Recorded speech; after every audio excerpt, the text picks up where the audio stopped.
Hello and welcome to Lost Love Chronicles.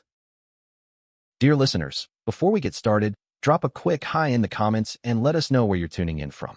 Also, if you have any suggestions for us to make the channel better, please let us know. Now let's start with the story. Dinner was great. I gave everyone their presents amid much hullabaloo. The kids looked at me kind of weird after looking into their bags. I donned a similar bag that I'd made up for myself and took them out to the barn.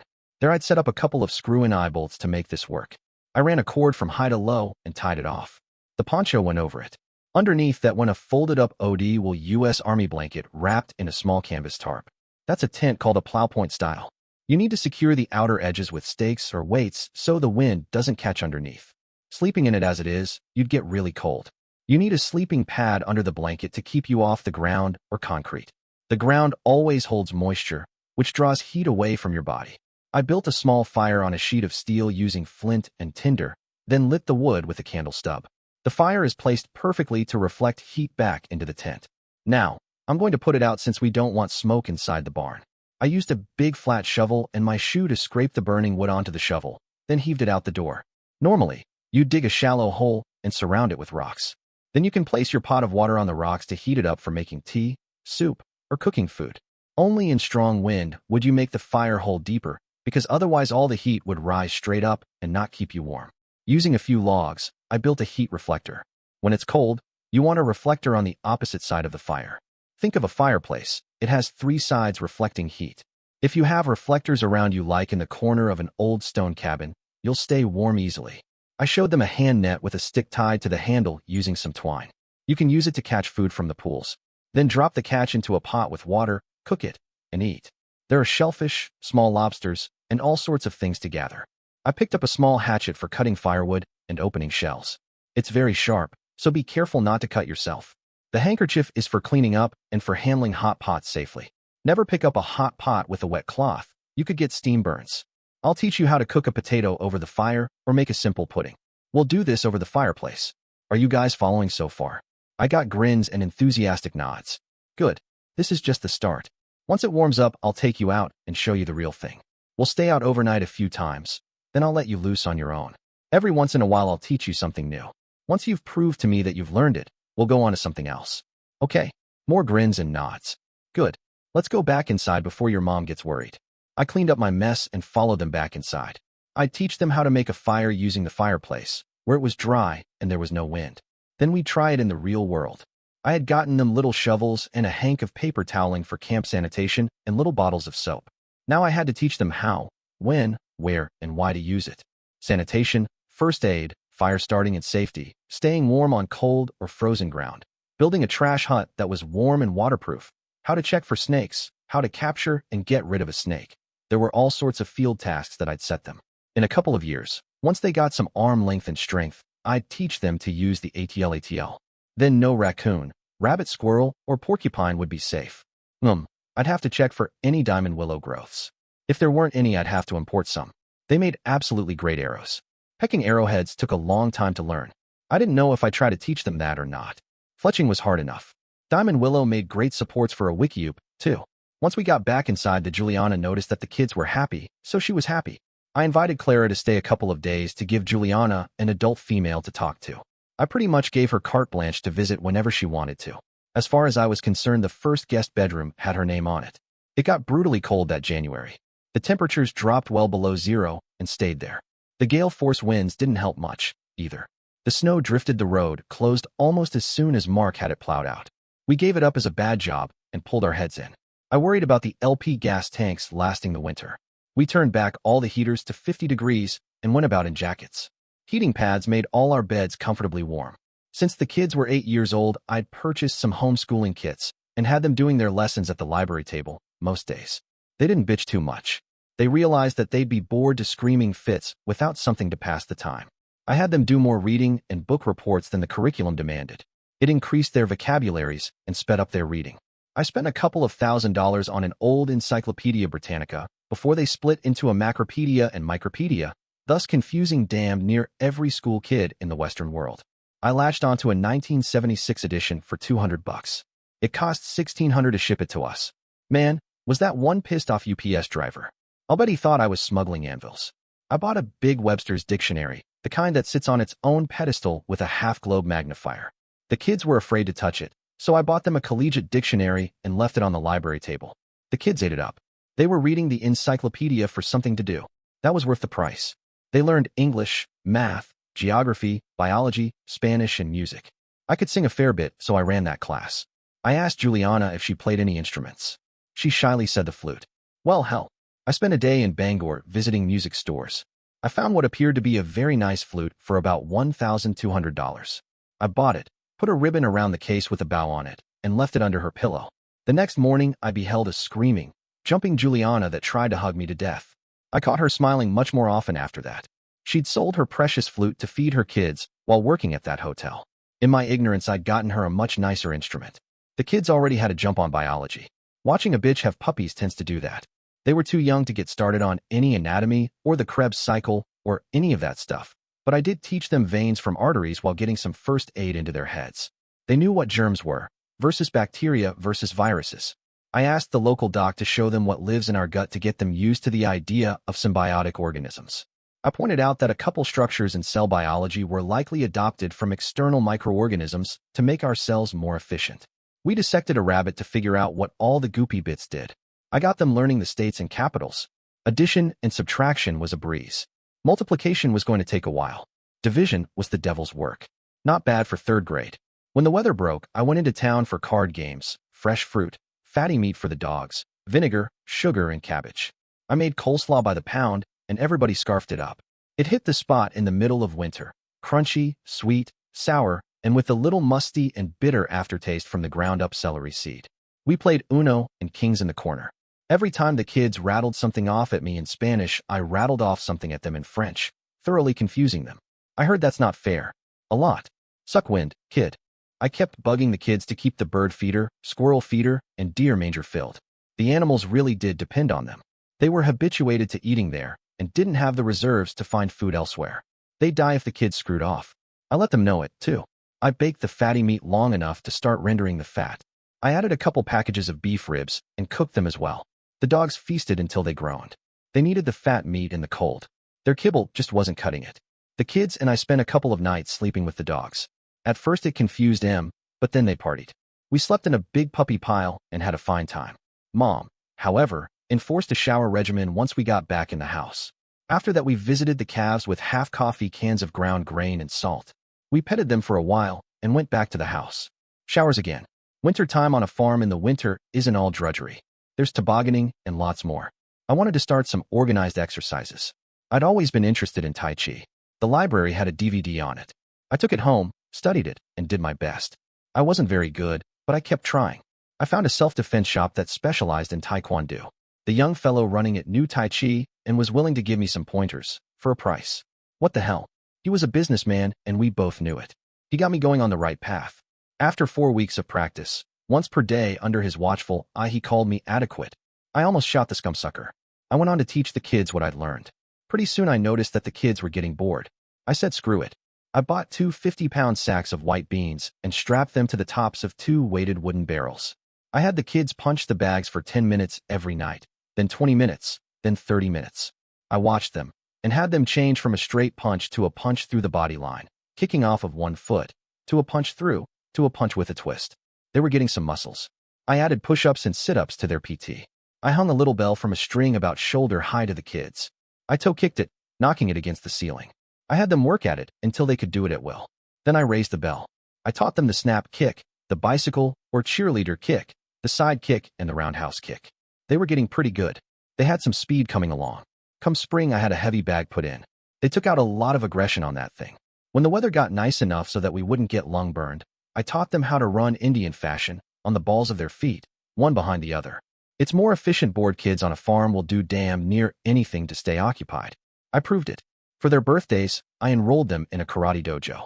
They learned all the basics and the proper discipline. Then they started learning the forms. They complained to me that the master was taking his time and going slow. I gave him an extra grand to keep them motivated.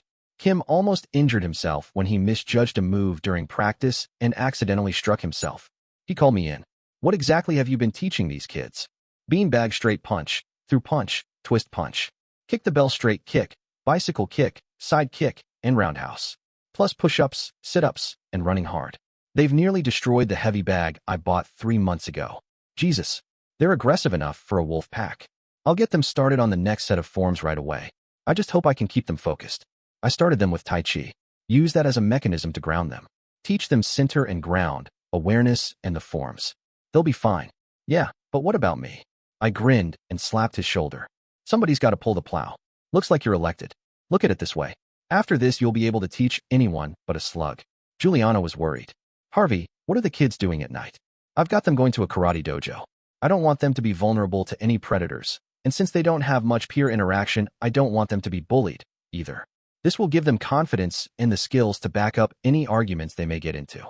Won't they turn into bullies instead? Nope. The training's designed to stop that. Besides, if I see it happen, I'll straighten them right out. Have you trained like this? I smiled and nodded. I look all normal, don't I? I've got 2 black belts.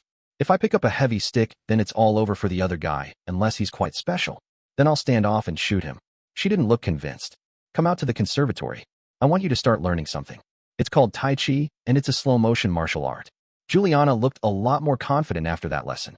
We kept it up every other afternoon. The kids joined in and cheered on their mom. I taught them a couple of nasty little self-defense moves, such as the jumping side kick, designed to send someone to the hospital with a screwed-up knee, and the heel strike, which would shatter a jaw if delivered correctly. I had them practice the heel strike against a round of wood. The heel of the hand can take and deliver a lot of force. A practiced individual strengthens the structure of the wrist in practice before delivering a full power shot. That power shot can shatter an 8-inch round pine log section. Within a year, they were ready for power training. Mom watched as the 2 of them ripped the cladding off the heavy bag, and the stuffing went everywhere. Okay, you're officially dangerous. Remember what we said about bullies and becoming your own worst enemy? You're there now. If you go mad dog on anyone, the police will shoot you and ask questions later. Understand? Yep, they understood. The kids were bored. I showed them some stuff I knew with the bow stick. I taught them how to start a fire with flint and steel, a digging stick and a board, and a spinning stick in a couple of ways. I always fall back on flint and steel and showed them a couple of ways to get the job done. We used char cloth, sulfur sticks, candle stubs, wax charred cloth, charred rope and a keeper, fungus and paper that had been rubbed with gunpowder while damp as the agent between the spark and the tinder. I taught basic sanitation, first aid, wound cleaning, and stopping a bleeder. We didn't have anybody with a broken limb to practice on, so we used a broken stick inside a canvas cover. Flailed chest got them, but flailed chest gets everyone. Once the rib cage is shattered, it's goodnight Gracie unless the hospital is right there. They were surprised at how vicious I was when puncturing a chest with a trocar needle to reinflate a collapsed lung. Reducing a disjointed shoulder or hip also threw them. You've got to tire out the muscle to stretch it enough, else it will never pop back in, and then the crushed vessels and nerves around the dislocation will wreak havoc. We built trash shelters and spent the night in them. In the cold spring rain. They work a lot better with a piece of canvas on the inner layer, let me tell you. I taught them how to identify chert by the glassy, smooth surfaces of a fresh break. I demonstrated how to nap an arrowhead. I demonstrated how to select a campsite that wouldn't kill you or leave you vulnerable to the wind, rain, or snow. We drew clean water 3 ways. I showed them how to boil hide in oil to stiffen it up enough to use as fletching that would refuse to die. I demonstrated how to fletch an arrow using vegetable twine and hide glue. I didn't force them to make their own arrowheads. Crazy Crow Company sells willow leaf iron blades. They need the aid of a grinder to put an edge on them, but the shape and size is perfect for an ATL dart. Next was the big one. How to use an ATL and hit what you aimed at. By the time I was done with that lesson, they were a couple of dangerous little scum-suckers. However, they were the masters of their domain. They were comfortable in the woods and could survive there for weeks at a time. They were a far cry from the frightened kids I'd met years before. Mama Juliana was pretty happy. Her kids were confident and well on their way to adulthood. They tended to think about things before opening their mouths and had the moral strength to stand their ground. They were a lot better off than I'd been at their age. They were 15. Meanwhile, back to our timeline.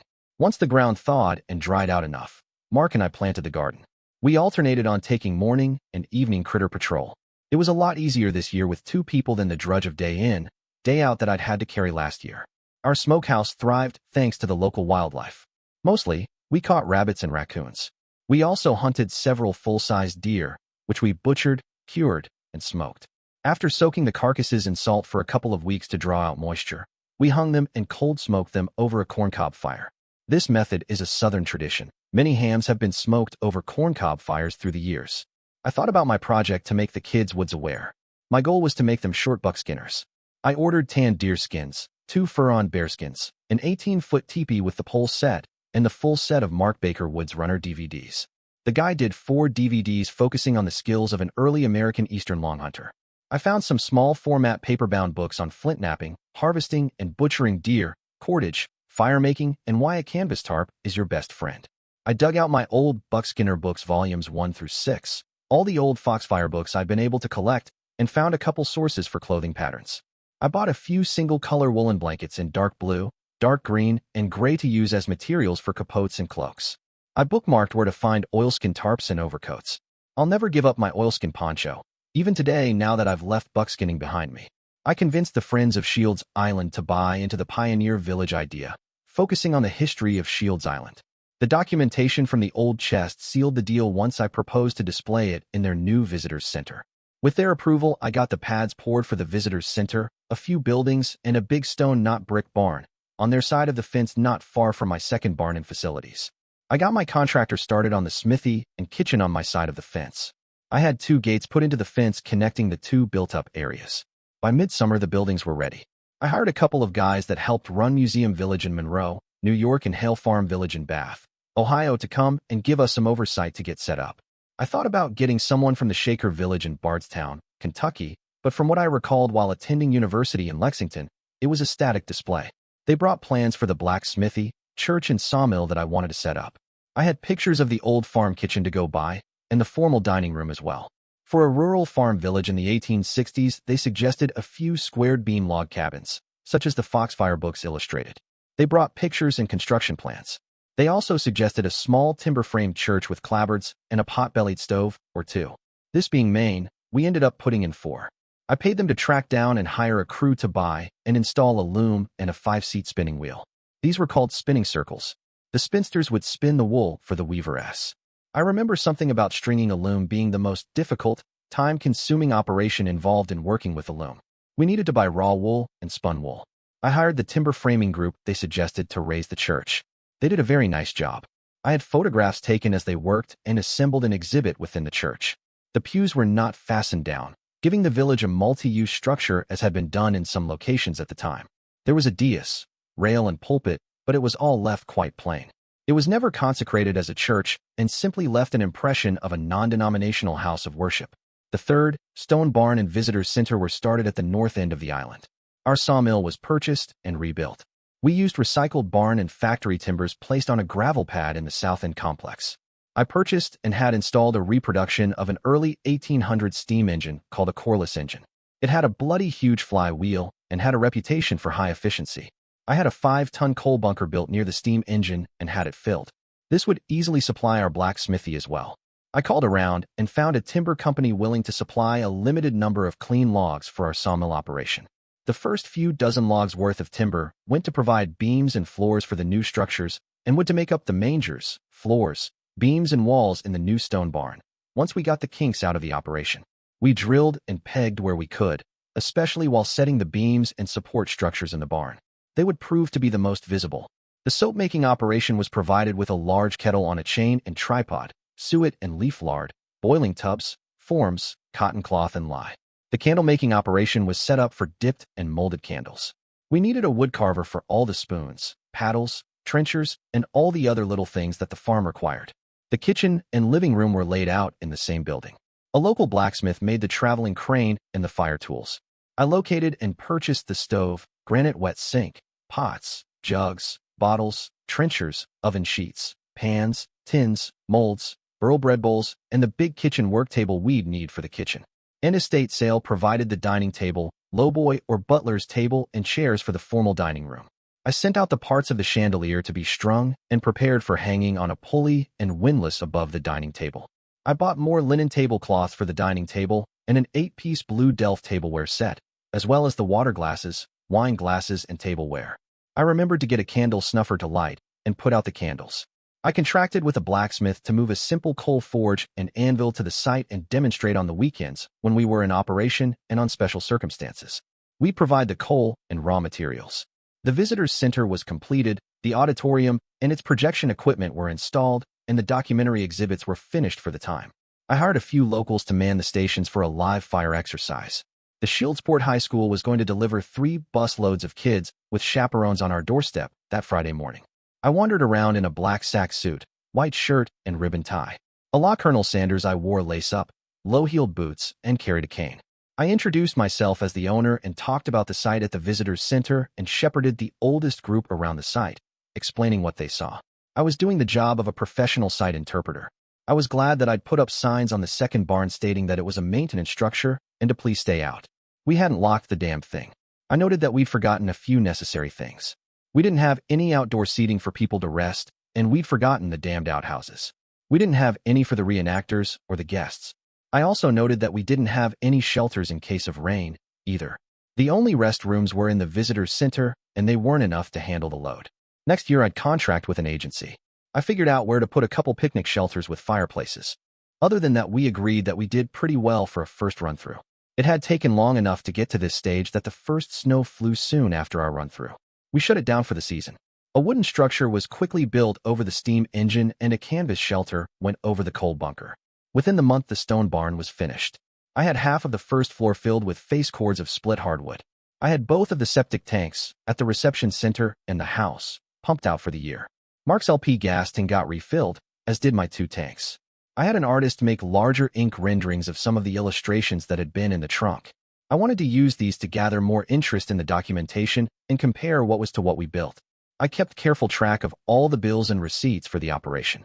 Since it all went to the LLC, it was taken off my income tax as a donation. We started advertising the place as a spring to fall static exhibit during the week with live demonstrators during the weekends and on holidays. I figured that once we got into the groove, we'd open it up a bit more and run live by appointment as well. I had a field plowed flat with a slight pitch and covered in 6 inches of crushed stone, close by the Visitors Center. That would keep us from having to pull people's cars out of the mud. Mark and Juliana, bless them, had kept up with the garden while I was fighting the farm village startup. The first hard freeze arrived, and the steers were sent to the butcher. The kids were a little uneasy at first, but we explained everything carefully.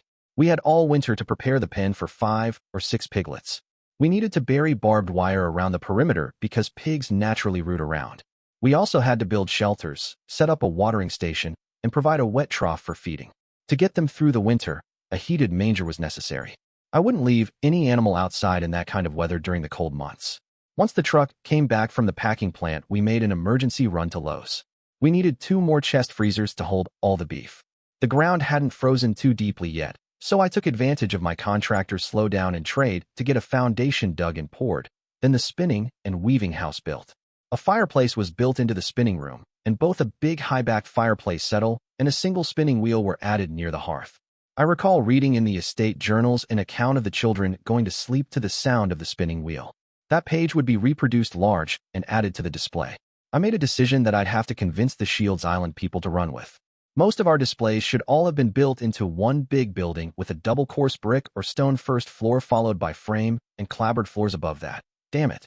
I wanted the farmhouse at the north end and the outbuildings other than the barn, which was already there, to be at the south end.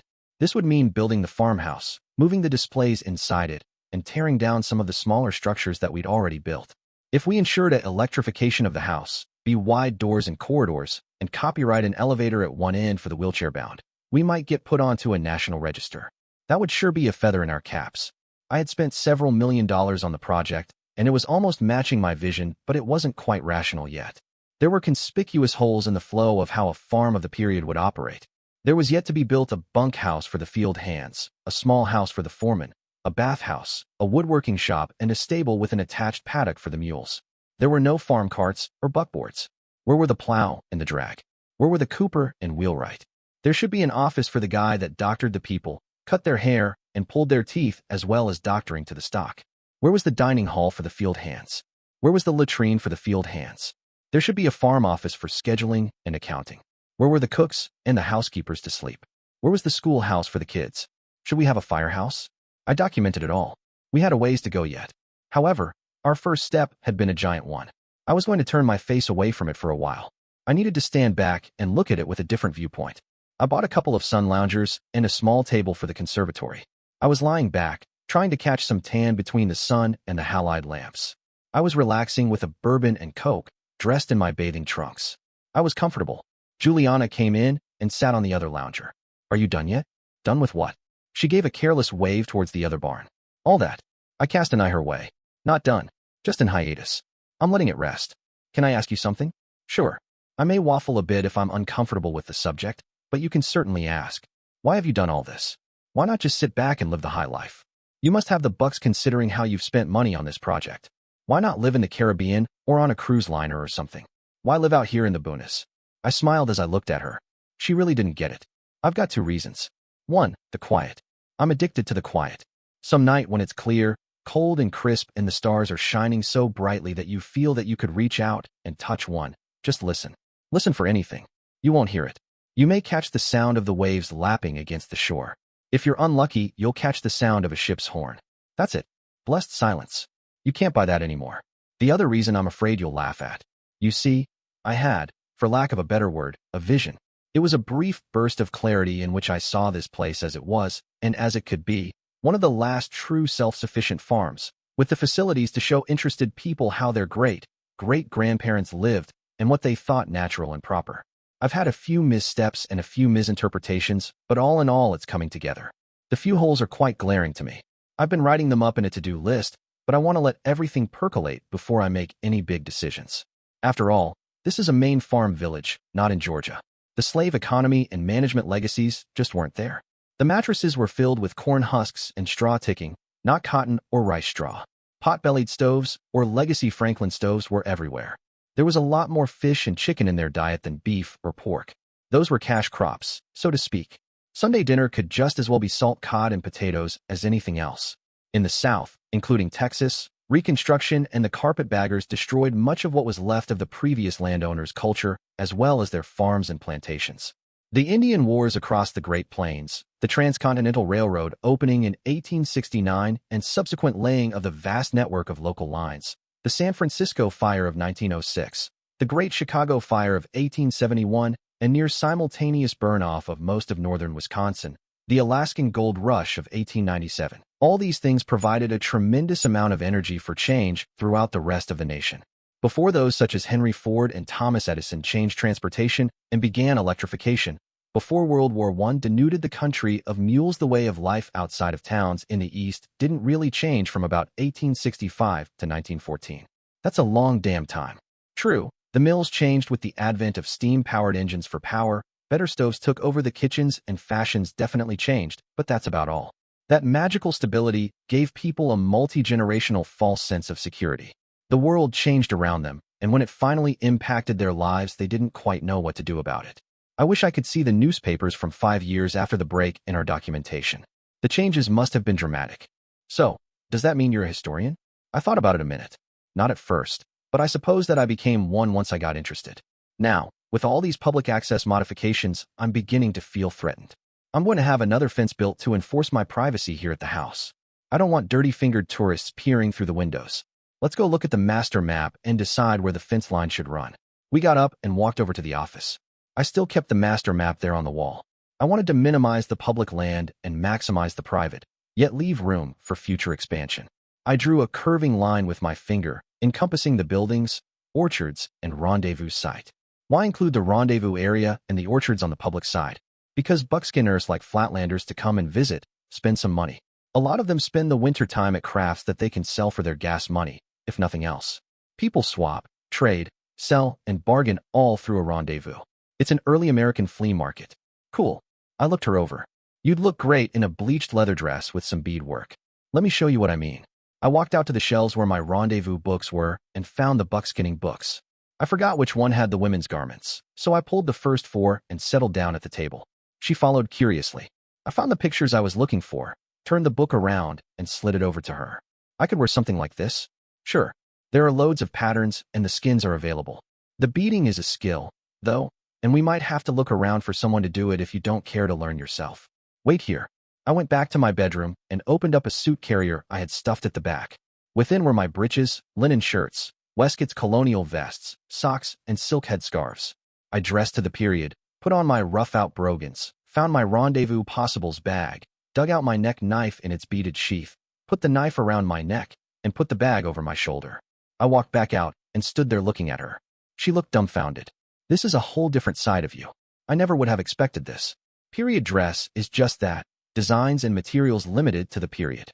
We restrict them to mostly linen, some cotton and silk, wool, leather, and oilskin. Much of the clothes are handmade, including the shoes. These are pegged together and assembled on a cobbler's bench, then turned inside out to wear. They started out as buckle shoes, but the buckles hurt my feet, so I converted them to lace-ups. I had metal taps put on the heels because I kept wearing the leather heels down so fast. I dug down into my possibles bag for something I kept there. Ah, found it. I withdrew a heavy amber necklace. You should wear this with your Indian dress, along with a beaded belt, as well as a knife and leather punch with the sheaths decorated in dyed porcupine quills. I brought up the Crazy Crow catalog online to show her where they could be bought. She grinned. This is really cool. No wonder you're hooked on it.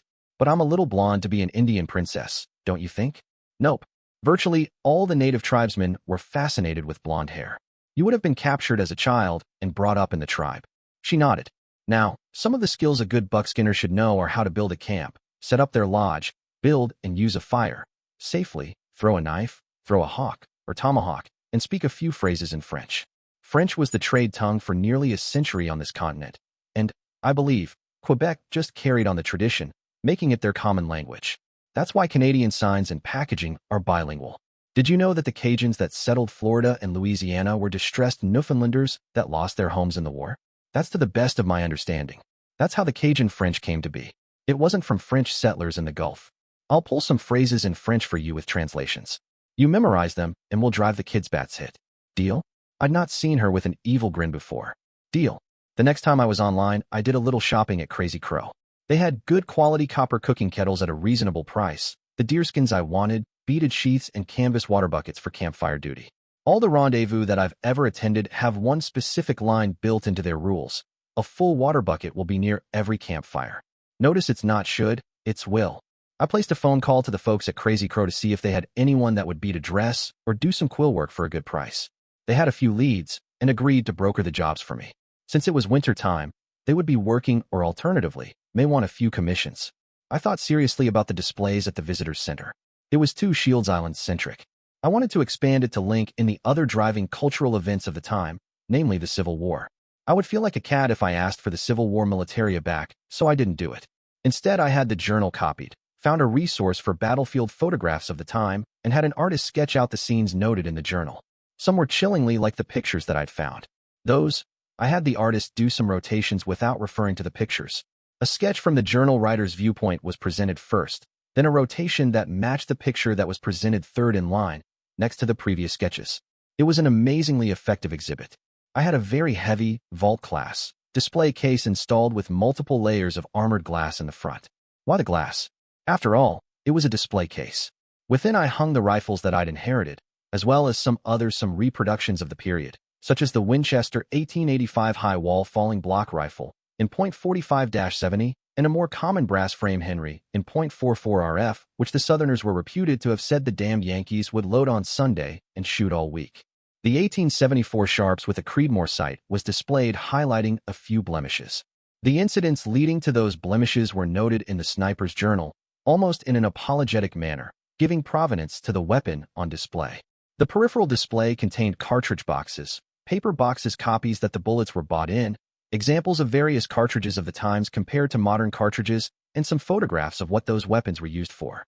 The photographs of the battlefield at Shiloh were particularly riveting when placed alongside a quote noting that one could walk across the battlefield without touching the ground, simply by shifting from corpse to corpse. I wrote about how some of the returning veterans were quite abrupt with the non-combatants that stayed behind. The journals of several local ministers noted that many fell to midnight justice, but the papers never even whispered about it. That's one display which I did not have illustrated. One newspaper article did note that the returning soldiers were all thin and somewhat pale. They all had a presence about them. They were watchful and quick to act. None cared to stand while framed in silhouette. With the heady prospect of possibly being entered into a national register, the board of the Friends of Shields Island gladly signed on to the changes. It meant a little more electrification, a few more acres dedicated to the project, and a better road put into the parking lot. But they agreed. After all, it was all on my dime. I hired an out-of-state architect familiar with Civil War period building construction, rehabilitation, and reproduction. He knew exactly where I was coming from when I told him to keep the plantation feel out of it, as this was to represent a working farm estate grown into a small village. I went down the pages of my notes with him, noting which outbuildings had yet to go up and what trade-offs were to be allowed in building the big farmhouse. I insisted that the roof be done in slate. The most glaring anachronism, of course, was the elevator. It was disguised as a closet, and the back wall was to be covered in shelves. One feature of the antebellum South was adopted as it made sense. The kitchen for the workers was built into the basement, making use of the house flues and ovens. A smaller version of our root cellar was to be included in the basement. It was to have a heavy paved floor and glazed brick, and the walls were to be done in tiles. 2 4-burner wood stoves and a huge table would be the focus of the place. The upper walls would feature many windows for illumination, as well as many kerosene lanterns on dedicated shelves high on the walls, as the kitchen usually started business at 4 a.m. I wondered what the hell to do about a cold house. The stream that the original settlement was built around had at its head a spring. We'd have to find it, isolate it, and build a spring house around the damned thing. It wouldn't be conveniently adjacent to the kitchens as it should be, but there would be a spring house. It couldn't be built in cast stone cement. It would have to be built in riven stone and dry laid to keep the yearly freezes from turning it into gravel. There were all sorts of pocket industries which, while necessary to have available, could not be supported with the headcount a village such as ours would provide. The products from such industries as cobblers, coppersmiths, wheelwrights, clockmakers, and dedicated tailors would be imported. Outsourcing was not a new idea. We needed a woodwright that also could carve spoons and such. The woodwright and the blacksmith together might be able to fashion a wagon wheel, but not as elegantly or as timely as a professional wheelwright would who had templates and tools dedicated to the job. A cooper was a necessary member of the community as he made the buckets, barrels, firkins, pails, and churns for the community. He stayed busy. With such a surplus of widows from the war needing food and shelter, spinsters were common, and hosting them was considered an act of charity. Their children were brought up in the farming community. Some gained worthwhile skills such as what the cooks, the cooper, the woodwright, or the blacksmith could teach, thus making a place for themselves on the farm. Others remained as field hands while others yet attempted to find their fortune out west or in the factories of the larger cities. I found a source for many pot-bellied stoves. We'd need them. I also found a supplier for McGuffey readers and wood-framed slates for the schoolhouse. Several companies had period machine-woven runners for the halls of the farmhouse. I roughed out the doctor's office in a corner of the stone barn and bought supplies for it. I found a reproduction case Civil War surgeon's kit and a case of equipment and herbs for pill rolling. The dental kit was quite brutal in its appearance and effectiveness. A stained leather apron hung in the corner of the physician's office. Bottles lined the shelves of a glass-fronted cabinet labeled paregoric, opium, tincture of tea, ether, alcohol, slippery elm, quinine, catnip, olive oil, valerian, belladonna, laudanum, tannin, gum arabic, ipecac, digitalis, chamomile, sarsaparilla, blackberry leaf, boneset, feverfew, willow bark, ground mustard seed, flaxseed, honey, and calomel. There was even a brand new, top-of-the-line ether cone. An alcohol lamp was ready to melt gum arabic to make sticking plasters and soften the beeswax to make pills. A small brass balance scale with tiny weights and a pair of forceps was fastened to the desk. 2 cots lay against the walls, and another cabinet was full of bedding, towels, and roll bandage.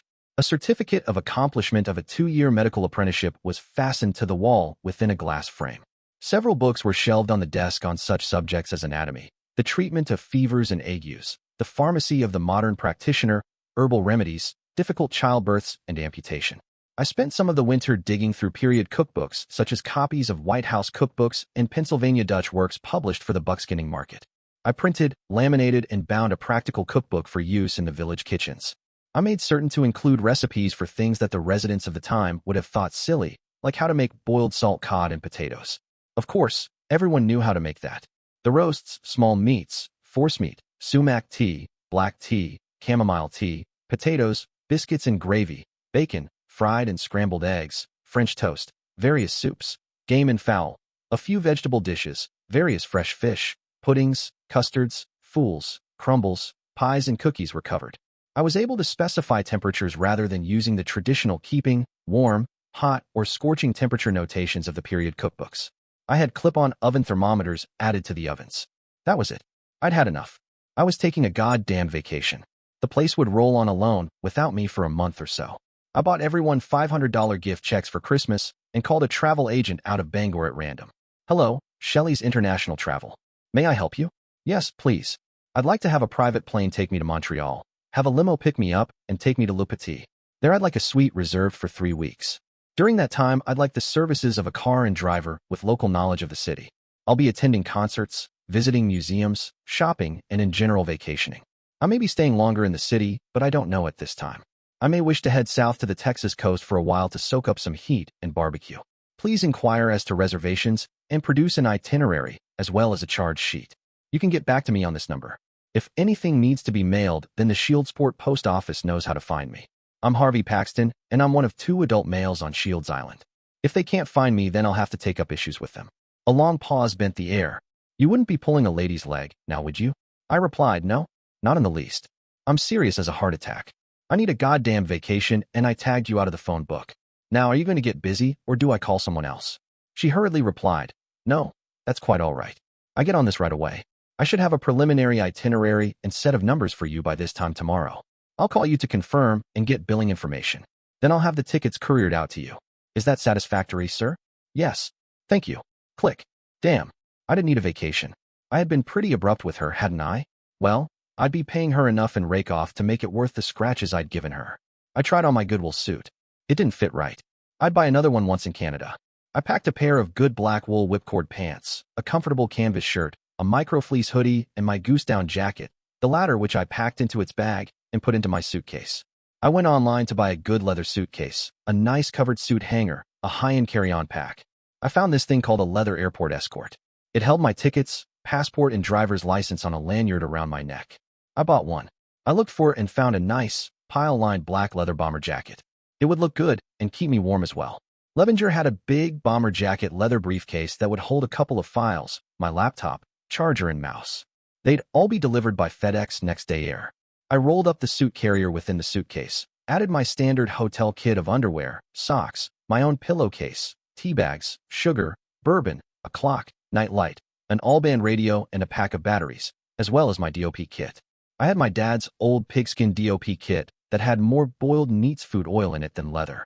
In one corner of the suitcase, I had a super tightly packed little kit called a high-rise evacuation shroud.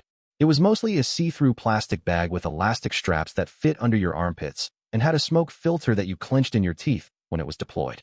I let Juliana and Mark know that I was burnt out and was doing my snapping turtle imitation, so it was time for a vacation. They had my cell number if the place was burning. Otherwise, call the lawyers. On second thought, call the lawyers, period. In my mood, I might just say, let the damned place burn.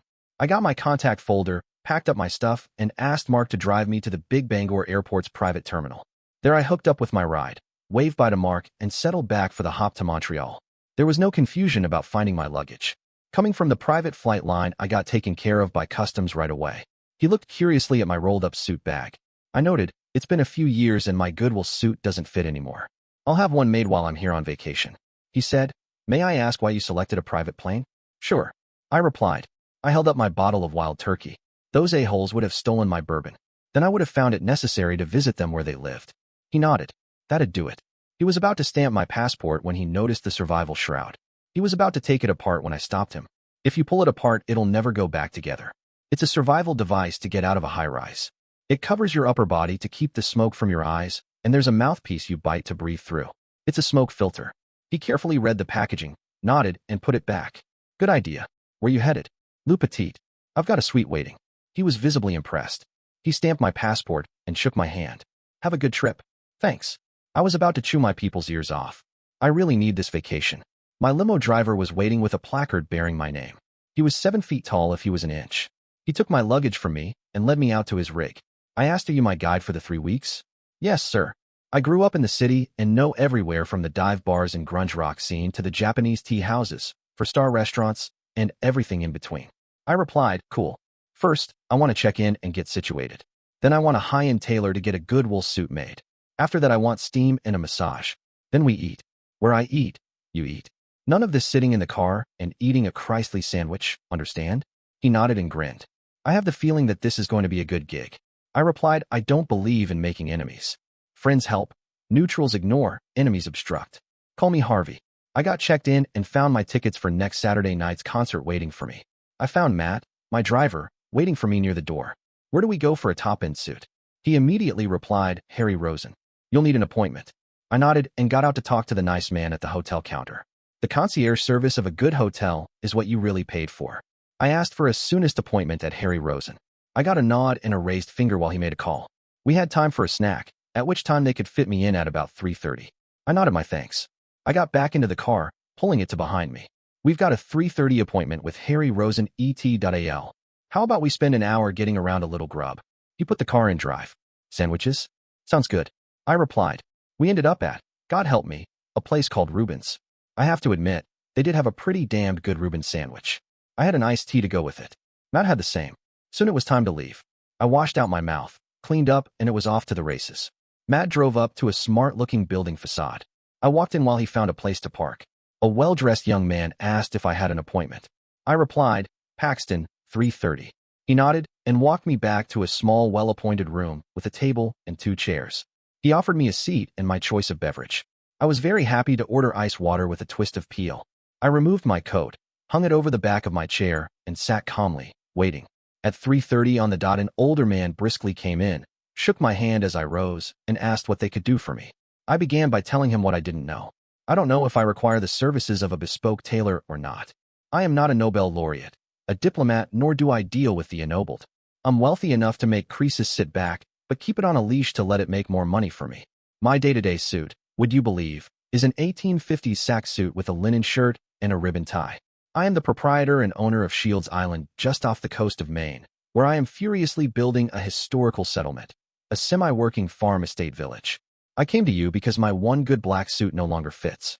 I would like several suits with vests, 1 in heavy black wool with a good lining, 2 in summer-weight gray wool, and 1 cream-colored linen suit, as well as a gentleman's head covering and a walking stick, metal cord. If it can be done, I would also like 4 pair of woolen whipcord pants in a boot cut. Dark green, I believe. He sat back in his chair, smiling. That's quite a nice order for us. Let's take a look at a few examples to see what you're comfortable with. As we rose, I continued. I do not like pocket flaps or button-down rear pockets. I use pockets, I don't look at them.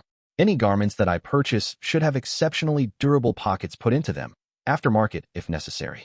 All right, he replied. Fine, there's no problem with that. So, it sounds like a European, loose-cut suit is what you're after. Let's look through these. I spent about a half hour running back and forth between 3 binders of pictures, each holding some 50 pictures of slightly portly men wearing suits.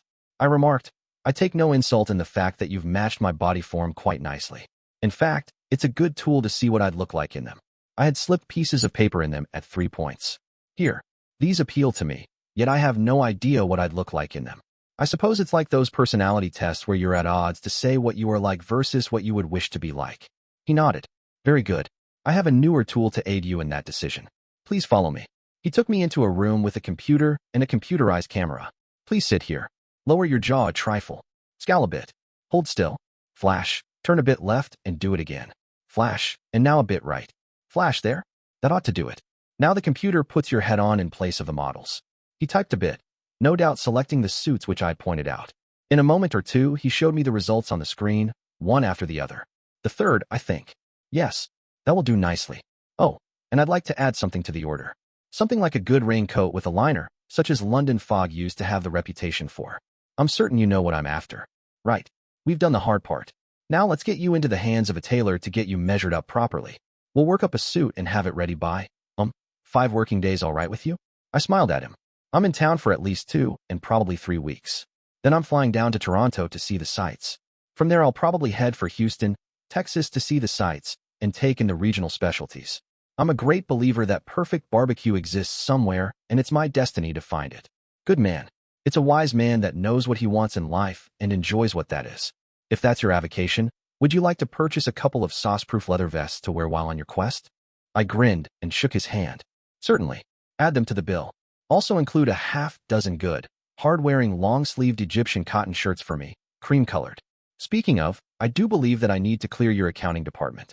Please slip them one of these. I gave him a business card noting my accounting firm's phone number and my account number with them. If the accountant needs to confirm the purchases, they know how to contact me. Or I have the wrong accounting firm. The measuring went as expected. I got out of there by 5:15, which I thought was phenomenal. I found Matt waiting, reading a book. I rapped on the roof. He unlocked the door, and we were off. I considered what I was hungry for. Matt, is there any place around here known for their lobster or crab legs? He shrugged and said, "Price no object, and we should get your concierge on our side for a reservation. But the best place I know of in town for steak or seafood is La Queue de Cheval. It's a bit pretentious, but you don't need a dinner jacket to eat there." Cool. I called the hotel front desk, identified myself, and asked for the concierge. I then requested a standing 6 o'clock reservation for 2 for the next week, beginning tonight. The concierge waved his magic glove and got us in. I thanked the man and hung up. I turned to Matt. "We've got a standing reservation for the place for 6 o'clock throughout the next week. Damn, am I going to eat good?" "Yep, that's the way this works. I eat good, you eat good. I get poisoned, you get poisoned. I don't like sushi, I like gaucho beef. I like blackened tuna and salmon. I like good pizza. I usually turn in around 9 or 10, leaving your nights free. This Saturday, I'd like to find some good jazz, but I'm an early riser, so I turn into a pumpkin at midnight.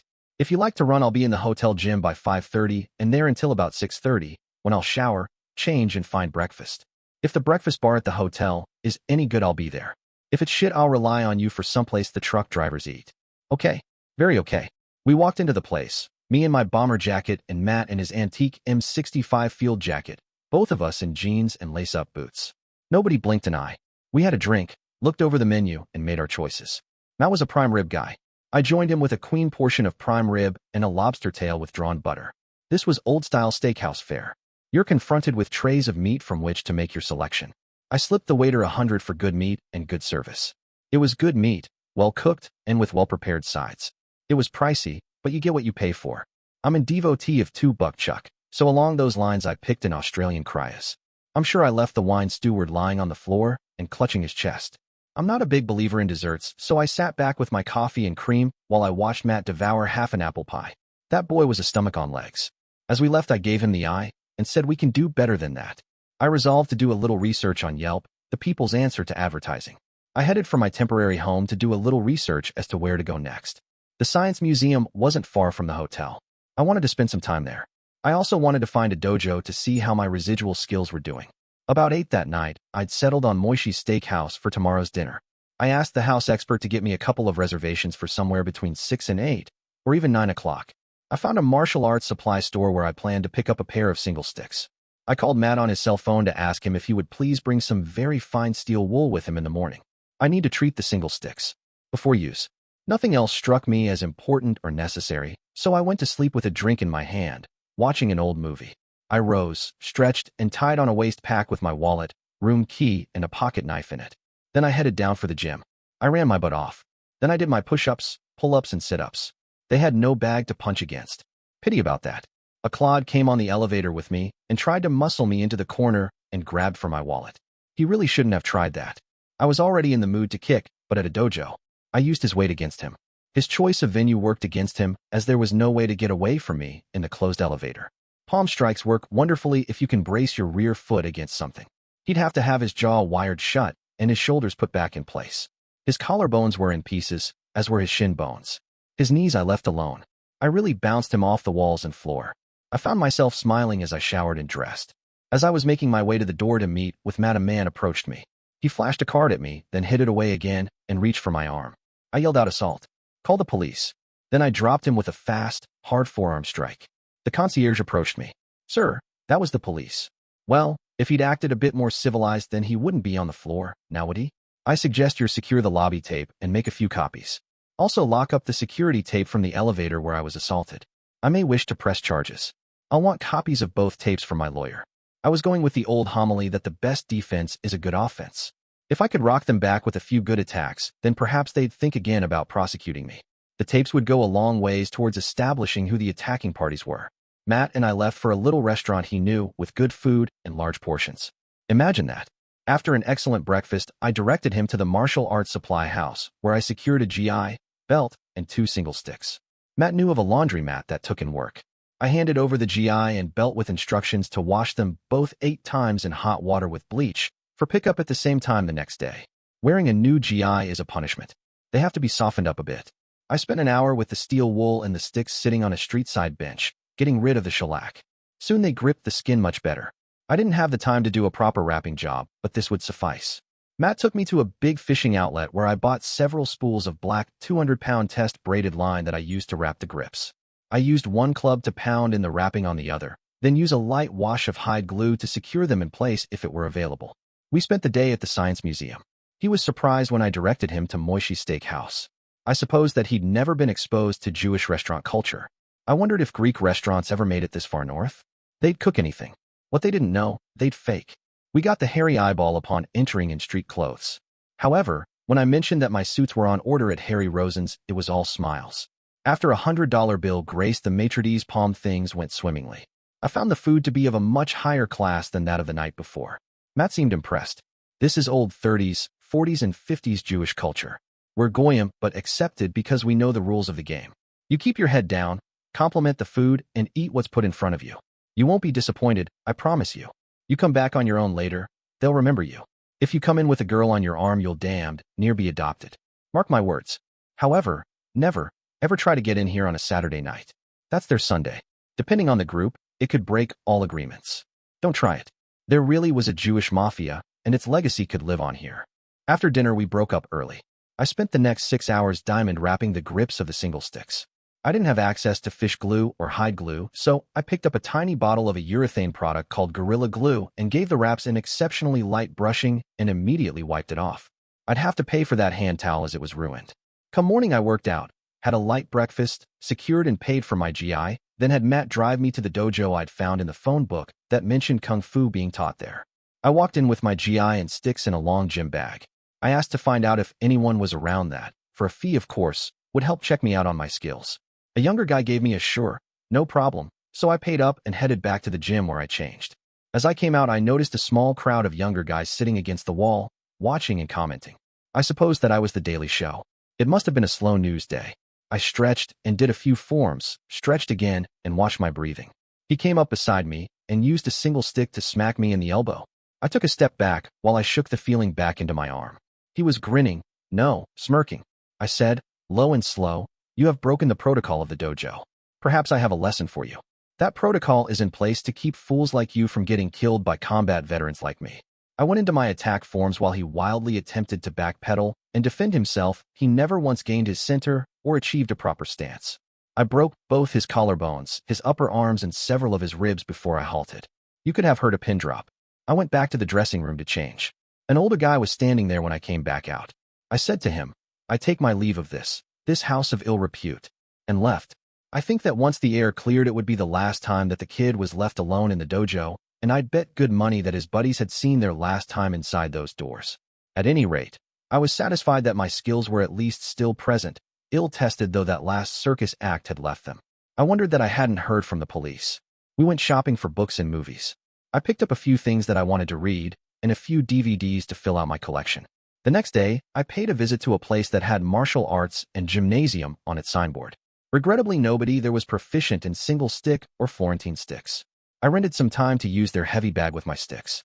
I worked on my speed, strength, and striking patterns for over an hour, by which time I was copiously sweating and really needed that cold shower. That's what I had been missing, the heavy bag work. I reserved an hour once a day for the next 4 days. I began to get my rhythms back and the snap in my strikes. I tried to do the proselytizing thing and get Matt interested, but he didn't bite. I still think his reach combined with a bow stick would have been devastating. I visited museums, including one of the best stamp collections in the world, tucked away in the basement of a black brick building on a tree-lined street. I spent a day there. I wandered through a mall, people watching. The last time I'd been there, I'd been a high school student and couldn't even order a hot dog with mustard. This time I could. I got the beer too. That night, I dragged Matt out to Maison du Jazz to see what was hanging. It wasn't too bad. There were no Dizzy Gillespies on that stage, but it was a good time. The next day was a smash and grab on the city bookstores. I had a project in mind. I didn't want to press my luck with Harry Rosen, as deerskin tailoring has an art of its own. I backtrailed through several links to find someone that could make me a pair of deerskin broadfall knee breeches and a pair of leather leggings, both a bit oversized. I had the breeches made with adjustable suspenders. I had them treble dyed with walnut hulls and oak gall ink. Another fellow promised to make me a pair of pucker toe mocks with sewn-in heavy boiled leather soles, likewise dyed a dark color. Another fellow was willing to make me a long, hair-off buffalo skin waistcoat, dyed to reasonably match the breeches, seeing as how he was going into the project blind and had no contact with the other vendor. They'd all be waiting for me when I returned. I was simply waiting for my suits to be ready. Matt seemed sad as he could see it in me. I'd had enough of this city. I spent some time in a hot tub, then called an escort service for a professional massage, no sex involved. I think that I surprised them at the no sex involved part. I got my massage, paid the lady $700 for the good job she'd done, and poured myself into bed.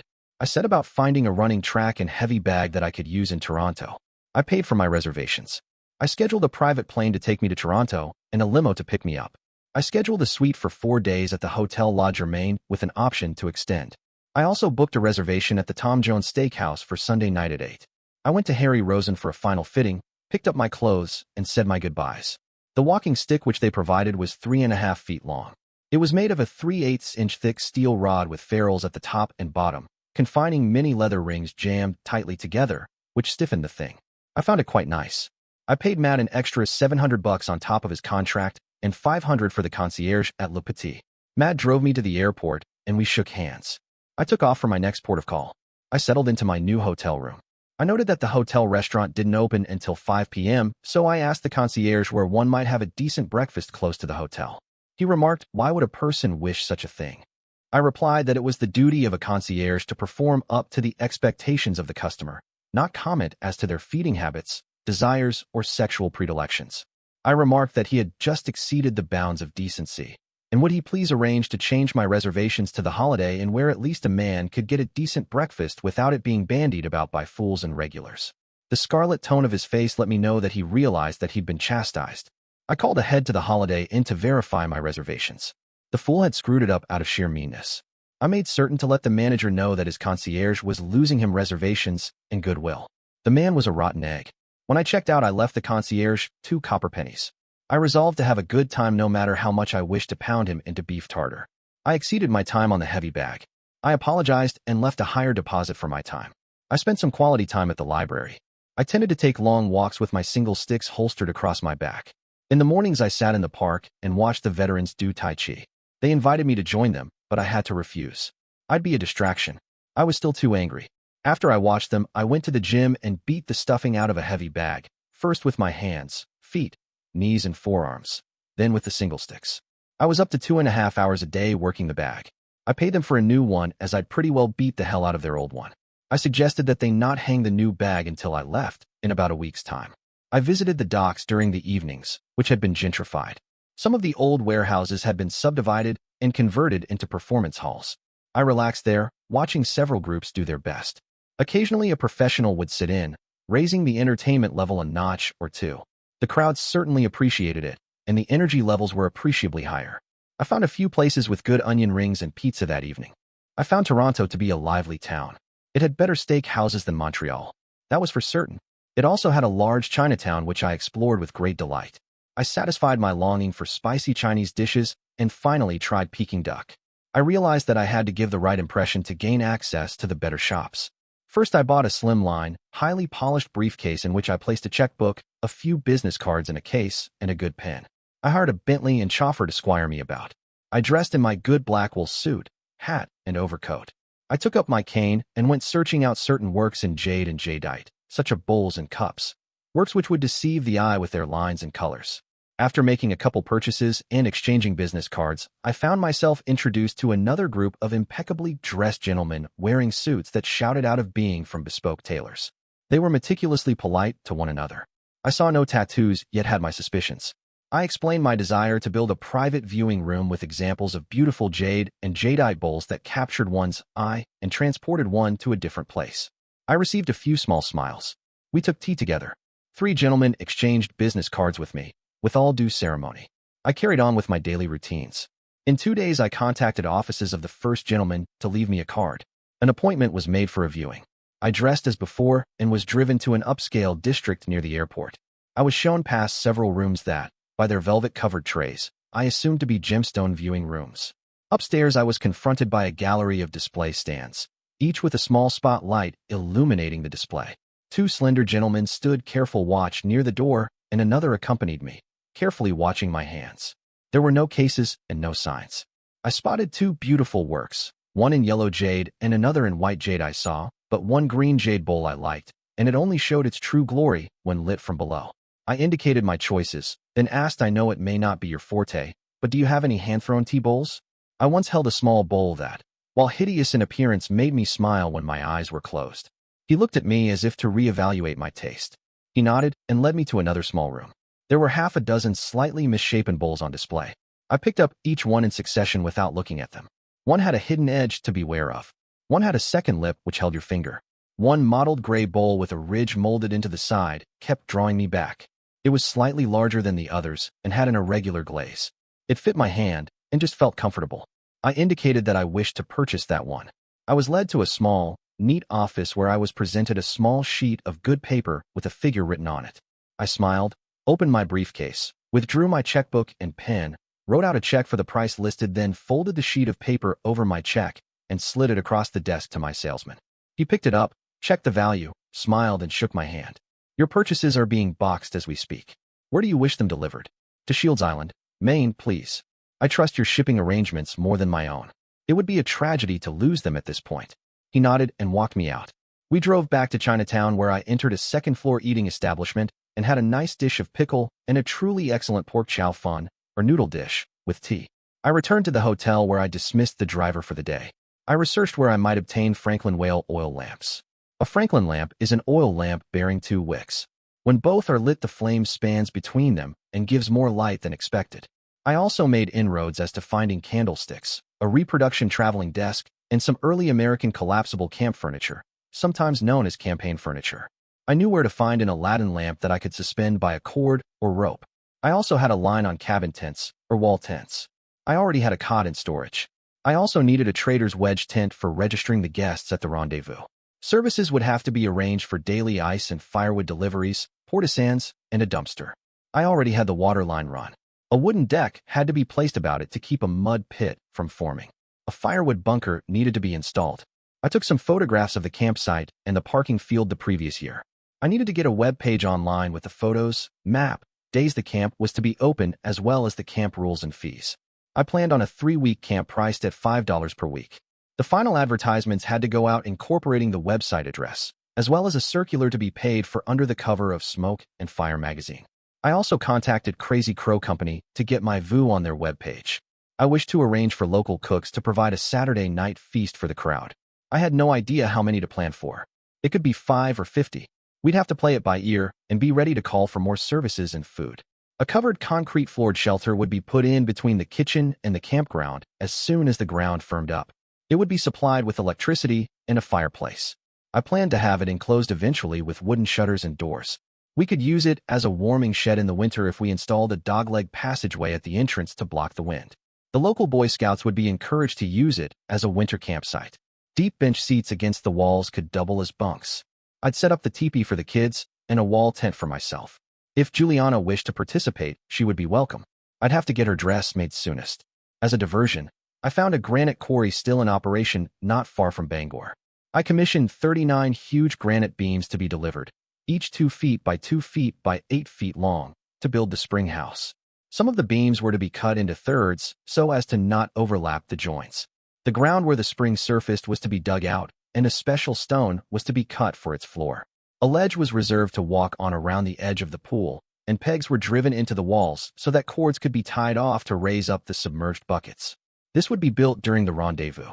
Yes, we would cheat and hire a crane to get it built.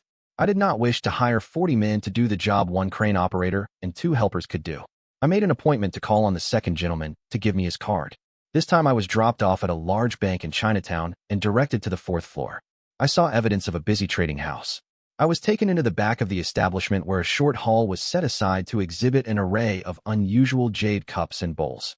I found a beautiful little bowl featuring some inclusions and a nice bicolor jade bowl that looked marvelous while illuminated from below. I was explicitly shown a set of 4 dark green jade cups on a cream-colored jade tray. When lit from below, it almost glowed. I was hooked. I made my purchases and arranged for shipment back to the island. It was nearly the 1st of March. I only had a month to go before I wished to be back on the island to take receipt of Clara's cheesecake. In 2 days, I called the number listed on the 3rd business card. I was picked up by his driver and delivered to another Chinatown bank, where I was walked to a vault door by an attendant. 2 gentlemen opened the door and ushered me through. The vault was a display. Japanese, Chinese, and Korean artifacts were on display. I still had a couple million in the year's liquid account, so I wasn't as worried as I could have been about the expense. I saw terracotta warriors, temple food dogs, and imperial ginger jars. I found one exhibit that truly gripped me. It was a mottled brown jade bowl that, when illuminated, gave the ceiling above it the illusion of a cloudy day. I paid for the bowl, its packing and delivery. I inquired about their taking on a commission. I had once seen a tall brass statue of the Buddha some 16 to 18 feet tall at the Davenport Museum in Iowa. I would like to have a smaller, say, 4-foot-tall copy of that statue or one similar to it, in the same finish, gold-highlighted bronze. He accepted the commission for his employer, and I departed. I was delivered back to my hotel, whereupon I hired a private plane to take me to Houston. I also booked a suite at the Houstonian for a week. My trip was to be capped off by a ticket to a Cirque du Soleil performance in Austin. I had my dark suit taken to be dry cleaned while I exercised in the gym and ran about the neighborhood. Not much was said about the older, intense-looking fellow hammering down the lakefront with 2 white sticks strapped to his back. Just before re-entering the hotel, I noticed a large tree with a big red X painted on the bark. I inquired at the desk, "Is that tree to be cut down?" "Yes, sir, it is." "Then you wouldn't mind my treating it as if it were a heavy bag, would you?" "No, sir, have at it." "Thank you." I stripped down to sweatpants and carried my single sticks out with me. I started with kicks and punches, proceeding to knee and elbow strikes. Finally, I picked up my sticks and started in. Chips of bark flew until there was no more bark in my target zone. I kept it up for another hour, until I'd had a good workout. The surface of the tree was rough and splintered when I took the elevator to my room. I needed a shower. I had been considering having a couple steel beaks cast and pinned in place on my single sticks. I changed my mind and decided to wrap the last inch on each in steel wire instead. The next morning I packed, dressed in my newly cleaned suit, paid, and left for the airport. Upon landing, I witnessed the normal idiocies occurred during customs, but I kept my patience. I kept my mouth shut and watched him closely. I believe that I soon had him nervous enough to stamp my passport and allow me through, just to get rid of me. A taxi driver agreed to deliver me to the Houstonian, so I loaded everything up, and off we flew through downtown Houston traffic. I felt as if I were in Bombay or Bangkok the way that man drove. I spent the rest of the day relaxing. I dressed for the pool and lay out to relax in the warmth and sunshine. There wasn't much sun, but it was warm enough. Soon I took advantage of the spa. Since it was midweek, it was almost empty. I received a thorough massage and wobbled my way up to the room for a nap. Dinner in Dallas seemed to imply some sort of beef dish by default. I had a small prime rib au jus with a couple of steakhouse sides. I have to admit it was pretty far up there in quality points. I'd have to try a bone-in strip steak and the onion rings to see where they landed on my quest list. I hired a car and driver, as well as a female escort that grew up around there to guide me to the best barbecue places around. We got a bit frisky, but didn't let it interfere with our search for the best barbecue in Southeast Texas. We also hit the Galleria a few times, and I had the chance to run through the Houston Arboretum. I had a chance to work with a few pit masters that showed me the ins and outs to hot smoked and cold smoked meats and sweet smoke versus bitter smoke. I tasted a lot of samples of what I consider to be labors of love. When I left town for Maine, I had a new appreciation for smoked brisket. My pipes were well exercised and clean, and, hopefully, I left a young lady smiling from an endorphin overload and a nice bonus to her bank balance. I would definitely try to catch another performance of the Cirque du Soleil. I appeared back at the house the day before my birthday. I took the rest of the day to unpack, unwind, and unbox my purchases. I immediately called a carpenter to install a set of pillars of varying heights topped with bottom-illuminated box frame shelves in flat black to show off my purchases. That tea bowl got pride of place on a beautiful walnut pedestal with 3 small spotlights on it. There was a couple of $1 million in jade in that room. Yes, I kept the door locked. The next day I did the birthday thing and got laid back again. The day after that I dug up the gardens at either side of the front of the house. I placed landscaping timbers, then mixed in compost and sand to make raised beds. The right side got roses.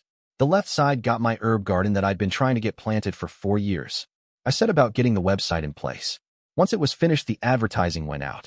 I set up the contracts for ice, firewood, outhouses, portisans. Little blue rooms, and a dumpster. I also set a date to receive the granite for the spring house and booked the crane and crew to do the job. The rendezvous was scheduled to run from the 1st of October until the ground froze too deep for the water to flow to the campsite. Then we'd backflow the pipe with hot water from a cleaned-out pressure washer and leave the water delivery pipe dry for the winter. I suppose that if they wanted to stay longer, they could dip water out of the spring-fed creek, but it was up to them. I wouldn't kick them out until the 31st. We planned on a locally catered free dinner the first Saturday evening. If it worked out, I planned on doing it twice a year, throughout the months of June and October, which would give the grass time to recover. We wouldn't take site reservations, but we would take festival seating reservations for the first 50 campsites. I reserved a row of sites with available electricity that were relatively near the dumpster for vendors, primarily food vendors. If anyone was caught tying things to the orchard trees or cutting standing timber, I vowed to show them my new backhoe and make noises referring to the fertilizer demands of new orchard stock. I planned on an Adopt a Scout and an Adopt a High School Kid program during the VU to promote buckskinning skills. I was doing the same thing with Kim and Jim, so why not? The farmhouse, the field hands bunkhouse, and the field hands bathhouse were going up. The big picnic shelter with a fireplace and waist-high walls went in near the rendezvous site. Soon we would break ground for the wood shop, cooperage, and the stable. I had yet to talk the Northerners' friends of Shields Island at the north end of the island. Into a couple picnic shelters near the big farmhouse to give the tourists some place to sit down and ease their legs. We received our piglets just before I arrived back on the site. We fed them cooked grain mash. If we'd had any dairy operation going, the slop from that would go into their feed trough as well. The garden got fertilized from the compost heap, turned over and planted. I joined Mark in the dawn and dusk critter patrol. The kids were doing pretty well in their classroom skills. It was about time to take them in to be tested for their end-of-year evaluations. They weren't worried, so why should I be? I took a trip into Bangor to sign off on the income tax returns. I invited Mr. Bolt out for a dinner and drink to see what I spent all that money on. He seemed intrigued and accepted. I gave Juliana fair warning. She cooked the sides and I cooked the steaks. Mark and Clara were invited as well. The carpenter had finished the displays the week before. The bottoms of the trays were lined in illuminated opal glass. I experimented with black masks to get the best effect for each display. When I turned on the dimmest lighting the room could provide, then hit the illumination for the new displays, the effect was quite dramatic. When I showed the group what I'd purchased, they were dumbfounded. Mr. Bold exclaimed, "I'd say you got well over your money's worth. These are National Museum caliber. We'd best see towards their appraisal and insurance lest something tragic occur." Mark asked about the ugly little bowl under the spotlights. I sat him down at the desk. "Close your eyes, Mark. Now take this and turn it in your hands. You'll find the right spot." I'd never seen such a gentle look on his face before. He got it. He opened his eyes and struggled to hand it back to me. "Now you know what tactile art can be like. That's a tea bowl. I paid $250,000 for it, and consider that a steal." Mr. Bolt showed interest, so Harvey tried the experiment with him as well. He seemed to undergo an epiphany. It didn't strike Juliana, Clara, Kim, or Tim as hard, but they certainly felt it. The men with large hands seemed to gain the most from it. I set up the kids' 18 teepee along with my wall tent at the end of the campground furthest from the gate. I taught them what the liner and what the ozan did for them. I set up a knife range and a hawk range. I sent away for ATL spears for the three of us and throwers for the kids. Our range was on a white sand beach, so we couldn't lose the shafts. Like hell. It was just harder to do. I got them painter's pants, mocks, waistcoats, and long hunter's shirts. I taught them how to hot dye the pants in the soap-making kettle. Soon they were building their campfires from scratch and sleeping comfortably in the teepee. I taught him how to use a cat hole and, even better in a long-term camp, how to set up a deep pit and a leaning pole. A little lime keeps the smell unnoticeable. Being bored kids in the summertime, they were soon holding their own impromptu knife and hawk throwing contests. They became comfortable with a little hasty pudding for breakfast or a small fitch of grilled bacon wrapped in bread. They learned how good a little roast beef hash mixed with a baked potato can be for dinner. I taught them to take squirrels, clean them, check them for parasites, and grill them over the fire. I bought them belts and trade knives, then showed them how to care for the knives. They sure didn't have much trouble skinning those squirrels. They learned how to cope with rainy, blustery days in the woods. I showed them the difference a poncho makes with a rope around your waist, and what a difference a couple hot rocks make at the foot of your bed. We went through several books on survival foraging and identified what was out there that was good to eat. I planted some little bulb onions and wild garlic. They thought that they'd found wild potatoes. I didn't disabuse them of their beliefs. I planted several root crops, including carrots and turnips near a couple of the old farmhouses. I know, I cheated, but it made the game a lot more fun. I got a big steel pan. We set it up over a little hearth and fed it sea water until we made our own salt. I showed them a picture of an Indian willow backrest that I'd owned once. The guy that made it for me went way the hell overboard and made it 4 feet wide by over 6 feet long. I couldn't carry the thing. Actually, it was designed to be a big man's sprung bed. I showed the kids pictures from the internet of a Blackfoot and a Cherokee backrest. They took the ball and ran. I didn't see them for a couple of weeks. When they came back, they had 2 very nice backrests completed. I didn't have the heart to ask them which side of the fence all the suckers came from. I ordered some blue blanket cloth from Crazy Crow to stitch over the ends of the sticks. I cheated and bought 3 to 8 inch flat bamboo sticks to make my own. It rolled into a tighter bundle. It took 2 bath mats at $12.50 per mat at Bed, Bath & Beyond. A backrest keeps your butt and legs off of the damp or frozen soil, keeping you warmer and much more comfortable.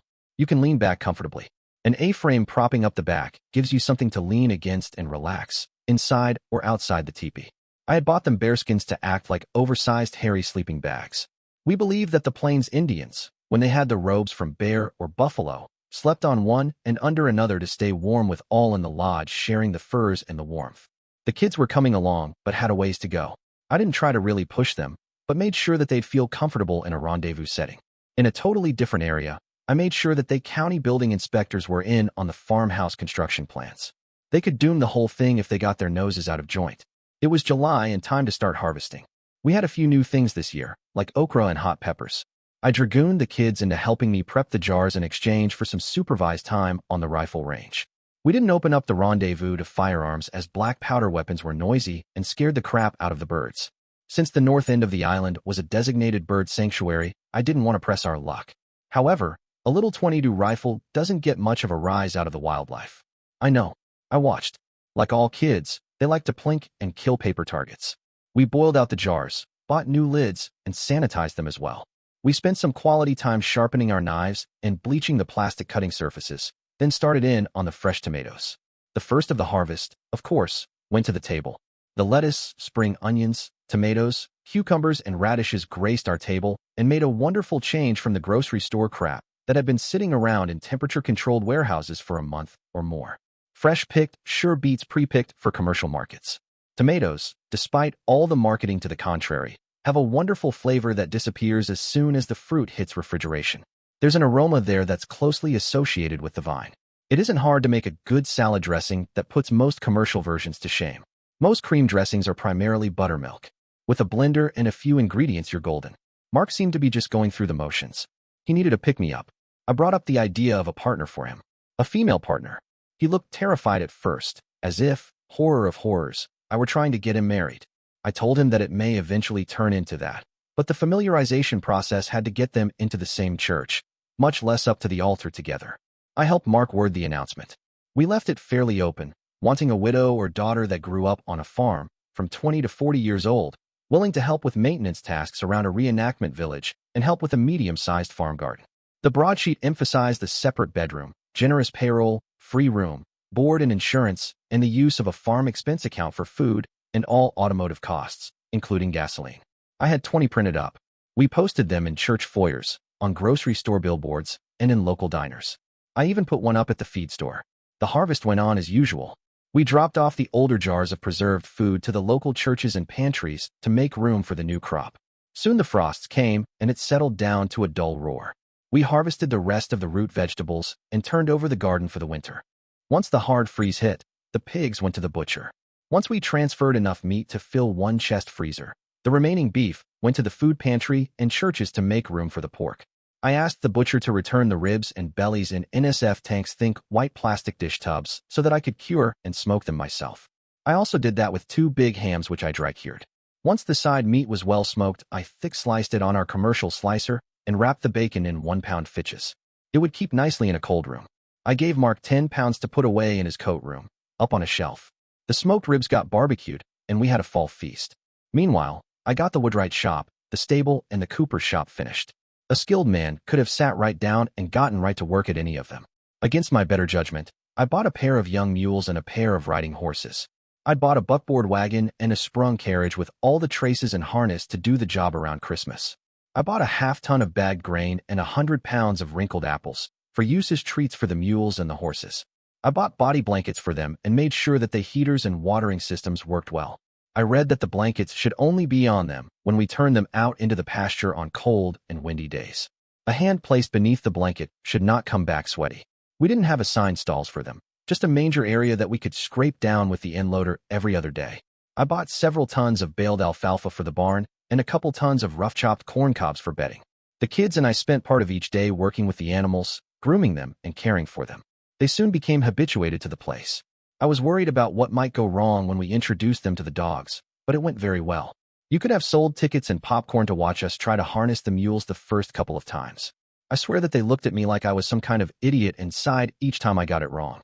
Finally, I used several old pictures and an illustration from a harness maker's catalog to figure out what to do. The harness comes in two sections. There's a belly and chest band system or collar that secures to the animal and lets it pull without choking itself. Then that fastens to the shafts. This allows the horse or mule free movement, yet it can pull a wagon or buggy without distress. I made sure to have a vet come by every few months to check out our stock.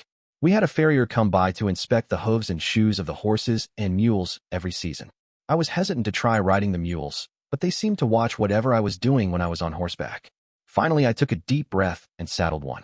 So far, so good. I lay across the saddle, ready to jump up and run. He just turned his head to look at me. Finally, I got up in the stirrups and took a seat. He took a few minutes to understand what the reins meant. I had Mark lead his head AI guided with the reins, and that was all it took. Considering what it could have involved, I realized that I got off easy. We made much of them. They were quite pampered beasts, all in all.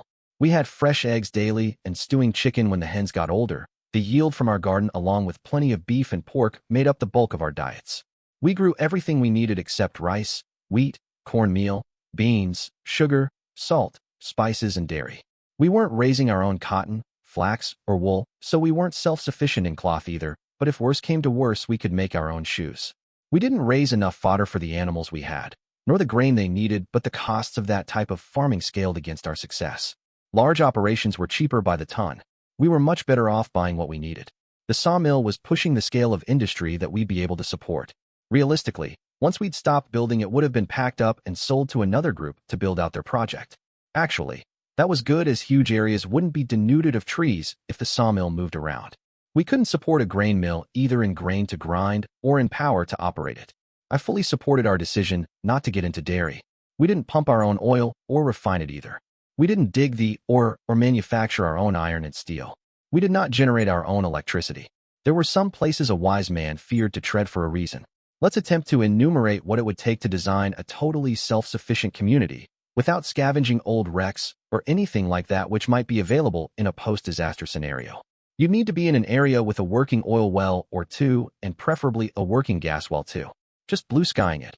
I believe that 40 people could operate a working refinery, pumping and storage yard for the fuel and the LP gas. You'd need sufficient fields for flax and cotton, fields under cultivation for winter fodder for your sheep, cattle, milk cows, and working stock, as well as grazing land for their summer feed. Depending on your community size, this could demand a huge outlay in manpower and expense. The fields of wheat, rice, and corn would have to be large enough to support all the people working in the dedicated industries. Don't forget the numerous garden plots that feed the people yet suck away the labor force. You'll be wanting a dairy operation, a cheese house, an animal husbandry operation to breed and raise the young, a glass maker capable of producing window glass, a sawmill, a butchery, and a meat preservation operation of some form, a concrete plant, and a heavy steel casting operation. Why heavy steel castings? You have to cast and mill the engine blocks for your tractors and the heavy beams for your backhoes and end loaders, of course. Industrial milling machines need fine tolerances and tool steel bits, along with oilers to keep from burning the work pieces. They require precision screw tables for positioning and feeding the working stock too. Who's going to make your hydraulic pumps, hoses, and cylinders? What kind of tolerances and technologies go into them? Not to mention the hydraulic fluid. Now you're into the bootstrap problem. You make the tools to make the tools to make the tools to make the product. What? Forget the tractors. We'll go with horses, you say? You still need the plows, cultivators, planters, sickle bar mowers, and rakes. If you regress technologically to the sickle, you have to dedicate a lot more manpower to the fields. Automated farm equipment no doubt gave us the opportunity to build the cities because less people were needed to feed us. Anyway, it's much simpler to rely on an existing technology base to get operational, isn't it? By my estimates, we're talking about well over 1,000 people here, and probably closing in on 20,000. It's a vicious circle. The manpower support demands go up with the population which are needed to provide the manpower. Once you hit a critical limit, you need civil services and regulations. Who builds the streets, runs the water lines, provides the clean water, takes care of the trash and the sewage, and runs the electrical grid? Do you need streetlights? Who cleans the horse shit off the streets? You don't have a village anymore. You've got an 1840 city. Not town, city. Once you're that big, you need trade to support the city. You're past the equilibrium point and into grow or die. That means industry and shipping, warehousing, and materials supply. Where do you draw the line and say no more? Electrification? Internal combustion? High-pressure steam? Steel-hulled ships? There were a lot of cultural and industrial accelerators that kicked things into a higher gear in the development of our culture and economy. Some were cascades, such as the Bessemer, which provided massive quantities of uniform quality steel. The rolling mills took that steel and made the rails for the railroads. The railroads moved food, raw materials, and finished goods in and out of the cities, allowing them to reach a hyperinflationary rate of growth. The steel spines of the skyscrapers also required a uniform quality of steel. The rotary cement ball mills of 1885 or thereabouts depended on sophisticated steel technology to work, again a legacy of the Bessemers for their raw material. These mills yielded many magnitudes of more Portland cement production per hour than any previous engineering had developed, and of a better quality. Cement and concrete construction boomed. What failures in technological advances can we theorize that would put the brakes on the rocket that our technology has become? Here's a few of my favorites. What if rolling mills were considered man-killers and never gained favor in the steel industry? No rails would mean limited or no railroads, hence no economical bulk transport services, hence no large cities. The rails would be comprised of flat bars of steel attached to wooden rails, requiring near-weekly maintenance. There goes your profits. The Eisenhower freeway system of the 1950s may have been implemented 100 years before in that case. It certainly would have restricted the movement of troops and war materials during the Civil War. If nobody made that great leap that put zinc anodes on ships at sea, then brass and steel would still be unusable for hulls or propellers. We'd still be using wooden-hulled paddle boats, and it's possible that the concept of the jet engine would never have been discovered. It's a reach, but consider the propeller in the restricted domain of a tube. Now employ a following propeller on the same shaft and a combustion chamber. Pinch the tube at the proper place and inject the fuel. You've got the makings of a turbocharger or a jet engine. If propellers weren't used in current technologies, it only figures that they'd fade out of thought, out of sight, out of mind. If internal combustion never got off the ground, either for technological reasons, coolant or lubrication failure, or aesthetic ones, they stink. We'd still be driving Stanley steamers or their descendants. If the early technology caused undersea oil drilling to fail a few more times than it did, the concept could be shelved, limiting us to the oil reserves beneath the land. Even if fuel prices go up, external combustion is much more forgiving of its heat source. If the last artificial antibiotic to be discovered created was chloramphenicol, we'd not have superbugs that may yet prove to be the last living thing on the planet. I began thinking that life at 35 miles per hour may not be such a bad thing. Mark got a phone call from Trina, who seemed interested in the operation. I took one look at his ratty old pickup and took him down to the Ford dealer for a brand new F-250. I had the dealership put his name on the title and handed him the keys. I told him to pick up a couple new industrial weed whackers, gas cans, and ear protectors for next year's maintenance. Trina liked the place, liked the deal, and liked Mark enough to stay on. I gave Mark a Christmas present that year of a 3-season room attached to his house, with a hot tub built within. The second rendezvous was a smashing success except for one issue. 2 teens were playing handles, doing their level best to shatter the handles of the tomahawks thrown by the other competitors. Tim called one of the teens on it. "You're intentionally trying to mess up this meat for other people by breaking their hawk handles. It's time that you stop and pay the people for the replacements." The kid smirked at Tim. He didn't notice Kim standing behind him. After all, they were only 13. The troublemakers were all of 20 to 22. "What? You're going to make me?" "Yep. You've got 2 choices. You pay for the handles and apologize to the people you've pissed off, or I take care of it." "Right. Sure you will, kid." They turned to leave the hawk range. Tim took 3 steps and launched into a flying kick, nailing the kid behind his forward knee. He dropped like a rock. Tim rolled to his feet. Kim tossed him a single stick. "It's time to pay the piper." 6 blows later, there were 2 broken shins, 2 broken wrists, and a concussion. One of the other throwers wondered out loud, "Who is that kid?" Kim heard him. "He's my brother. We live here." She nodded at the kid on the ground. "He's lucky. Harvey made us promise no blood." She walked after her brother. One of the hawk throwers noted to the rest, "Good dog soldiers here." Another asked, "Should we call for help?" "Hell no. He'll do till morning. He had a friend here. Let's see how good a friend he is." I heard about it later and wondered if there'd be any fallout. I never heard a peep. I guess once they hit 20 they lost their precious snowflake status. I roped off a section of beach and taught all comers how to use an ATL. I had a couple styrofoam deer targets designed for archery. By the end of the rendezvous, I threw the pieces in the dumpster. We had 60 filled campsites and 2 vendors. We got a lot of wall tents, a couple of pyramid tents from the Gold Rush era, a couple Civil War era Baker tents, half-wall tents, and a half-dozen teepees. I was surprised that I didn't see any plowpoint tents. They make good fire reflectors, and adding another tarp across the supporting rope gives you a teepee-like structure with a smoke hole at the top. I've used them many times in frosty weather, but they're best for the young that don't mind scrabbling around on hands and knees. A tall tripod goes up above where the fire pit is to be, and a hanging pot holds it down. A longish rope is laid directly over the tripod and tied off, front and back. The plowpoint tent's rise depends on the height of that tripod. That's what I planned on teaching the scouts to build and use, as the canvas was not specially cut or seamed, and a painter's tarp would do admirably. They'd spend more on the rope and stakes than on the tent canvas. A couple guys got together and bridged their sites with tarps for a protected area around a communal fire. That's where a lot of the stories, songs, and drinking went down. I had a small canvas shelter erected in front of my tent for a more introspective crowd to use. Juliana came down most nights to sit with me and partake of the fire and the atmosphere and a little rum. I thought about building a beehive oven and cabin for communal use, as they did at Bloody Lake Rendezvous near Woodford, Wisconsin. On bad nights, when tents collapsed, the cabin floor could be opened up for sleeping space and the fireplace lit. Bloody Lake had a one-room cabin. I had no problem springing for a 3-room floor plan.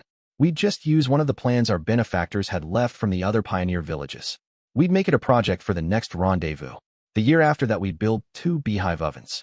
After that, I'd have to scratch for a project or 2. I did a little fire starting, a little flint knapping, and a little ATL spear making.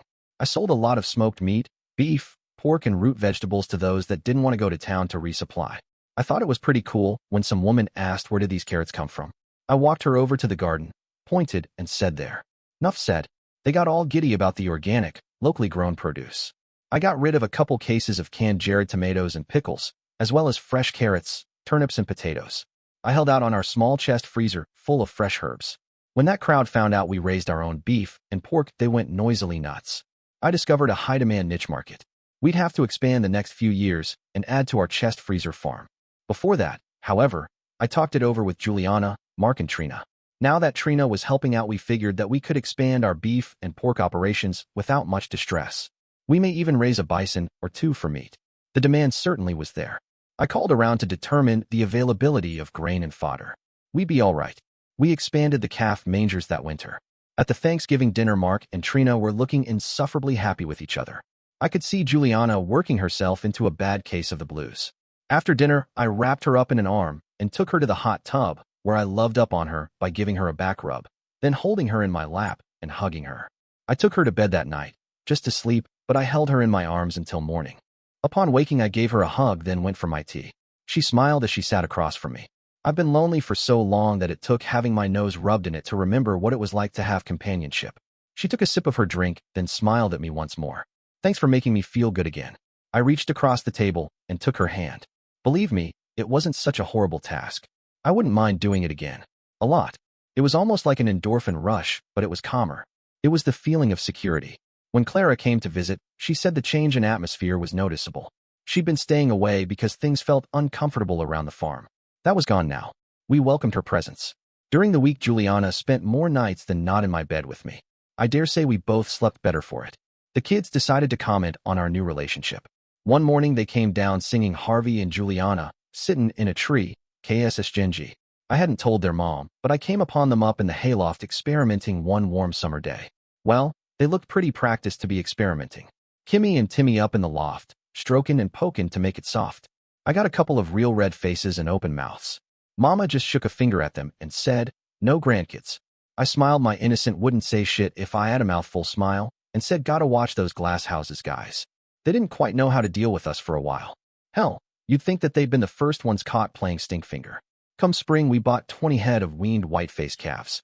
We took our time, but Mark and I quadrupled the fenced grazing land. Within the split rail fence, we set up a temporary fence, then plowed and planted half the land in clover. I bought one hell of a lot of chest freezers and put in electrical lines to operate them. Mark and Trina prepped the garden and took care of the grounds wonderfully that year. All of us contributed to seeding and transplanting the tomato plants into the field. We'd finished building out the village, and we were fine-tuning it. We built another small wing onto the visitors' center, which had dioramas showing the local birds in their natural settings. We included scenes illustrating the ecologies and differences between freshwater lowlands, saltwater or brackish lowlands, and tidal marshes. We brought aboard a lot of the hardliners that way. I think the kids really sold it when, at the grand opening, they commented that when they were exploring the island, they'd go up the little streams or out on the tidal flats and catch dinner with a net, put it in a tin can with some seawater, and boil it until done. They did it the same way the old-timers did when they were kids. It gave the older folks a bridge back to their youth, and that wasn't a bad thing. It didn't take much to get the kids to do a couple of survival demonstrations for the friends group. I think a couple of published articles went out examining how well-taught kids could go out on their own and live off the land without scarring it or leaving any sign that they were there, or at least sign that would last over a week or so. That summer, I bought a bale of washed wool and taught the kids how to use a huge wooden pan and pestle to muddle wool into felt, then expand and thicken the pad until they had enough to match the pattern they were using. From that point, they could cut it to form, sew on a waterproof sole, and sew up a pair of mucklucks, ready to be waterproofed with wax. A company near the Great Lakes still sells ankle-length heavy wool overshirts and canvas overshirts to go over the wool for winter camping and snowshoeing. I tried to dig up their website, but failed. Instead, I described the garments. They were designed so that the wearer could squat down and hug their knees inside the coverings and get some sleep, even in a bad storm. Their snowshoes would keep them out of the cold. Mark, Trina, and I cut and assembled the winter walls for the picnic enclosure, tested setting them up, and set them away in the barn. I invited the local Boy Scout troop in for a winter camp the first week in November, just after the last rendezvous folk left. I promised to invite them in for the first week of June the next year as well. We'd do some skills cross-training and get rid of those garish commercial tents that they insisted on standardizing on. They were too heavy for the utility they provided. The Army could afford the heaters and fuel for squad-sized tents. Local scouting groups had better uses for their cash. Besides, whether you're a scout or a leader, if you're camping, you're supposed to interact with nature, not the insides of a canvas house. If the wind came up and they started getting hypothermic, then the picnic shelter would be turned into a warming center and a sleeping shelter. We would pre-pile firewood next to the fireplace when the time came. It was a calm summer night. I was in a wood recliner down at the boathouse, listening to the waves and taking an occasional pull on my bourbon and Coke.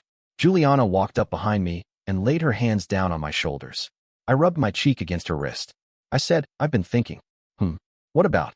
I've come to the conclusion that I've been either consciously or unconsciously disassociating myself from this place. It's pretty much running on its own, with only a touch now and again to keep it balanced. I've been wondering what the next step will be, both for me and this place. And maybe for you, too. I raised my knees as she sat in my lap, resting her back against them and relaxing, looking at me. You're going somewhere with this, but I have no idea where. I've been thinking about a national registry for reenactment or historical villages. They'd have to be in several classes or groups. Some are nothing more than huge dioramas depicting the era that they're focusing on, with placards describing what the organizers wish to convey, much like a high school science fair. Some are weekend and holiday focused, opening for business with reenactors working the exhibits, giving impromptu lectures, and answering the questions of the public. Some are seasonal or year-round exhibits with many more people involved in the demonstrations. These usually run scripted events and charge an admission fee. They make some reasonable attempt at educating the public. Some are associated with museums and are only accessible via tours with guides and have experts or researchers on staff, such as the Museum of Science and Industry in Chicago with its German U-boat and the coal mine exhibit. If a site has a unique or well-researched historical exhibit that could be considered rare or unique, it should gather acclaim and notoriety. If a site does a fantastic job at costuming and tasks, such as Old Sturbridge, they likewise should be acknowledged for it. I think it's past time for a national register of historical displays, different from the Register of Historic Sites. Juliana asked, who's going to run it?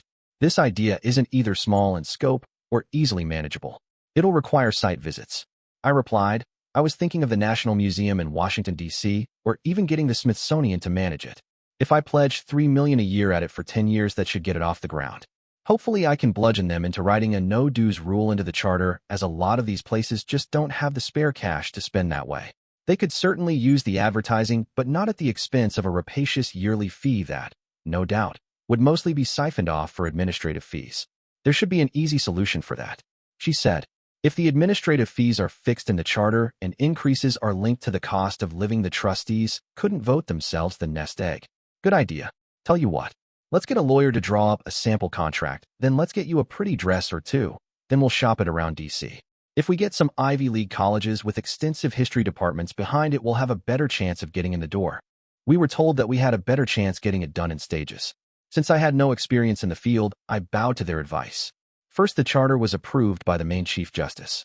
Next, greased by a contribution, a bill was introduced into the Maine state legislature. It must have been during the silly season, as it passed without much dissent, seeing as how it was self-funded for the first decade. We had amicus curiae, or friends of the court briefings brought up before the various state legislatures to spread the bill to extend over the various original 13 colonies, turned states. We hired proponents registered in each state to shine the light on our project. It gained a bit of momentum, then seemed to collapse. There wasn't enough money being spread around to grease the wheels. We waited. Just before the elections were held, we pushed the bill once more, under a slightly different name and using education as its umbrella. It passed the various legislatures under the what-the-hell attitude of the pre-election legislatures. We worked on a one-state, one-vote basis, running a pseudo-senate of our own in judging, grading, and approving the various sites and exhibits. We worked on a point value, and a certain amount of advertising was spent for every 3 points per site. Some got none, some got quite a bit. We slowly moved to incorporate states that had Revolutionary War battles, important forts, and Civil War battles. Quite a bit of local interest was stirred up when news of this project and its advertising funds crept out. I had to increase the funding to $5 million a year to give them any hope of a reasonable budget. Several corporations donated to the fund, and we had a few universities donate a trifle to get their names into the evaluation teams. It became something of a media hit with a television crew accompanying one of the teams evaluating the sites. The unique or nearly unique displays which some of the sites possessed were highlighted by the filming crews which provided that site-free advertising. The viewers didn't know that we were cherry-picking some of the best places to show off. The thing took off with a life of its own. Once the project was written up on the internet, the advertising became self-sustaining, available to anyone with access to an internet connection, computer, browser, or search engine. I understand that quite a few doctoral theses came out of those displays. The kids were nearly out of school and were looking around for directions to proceed in their higher education.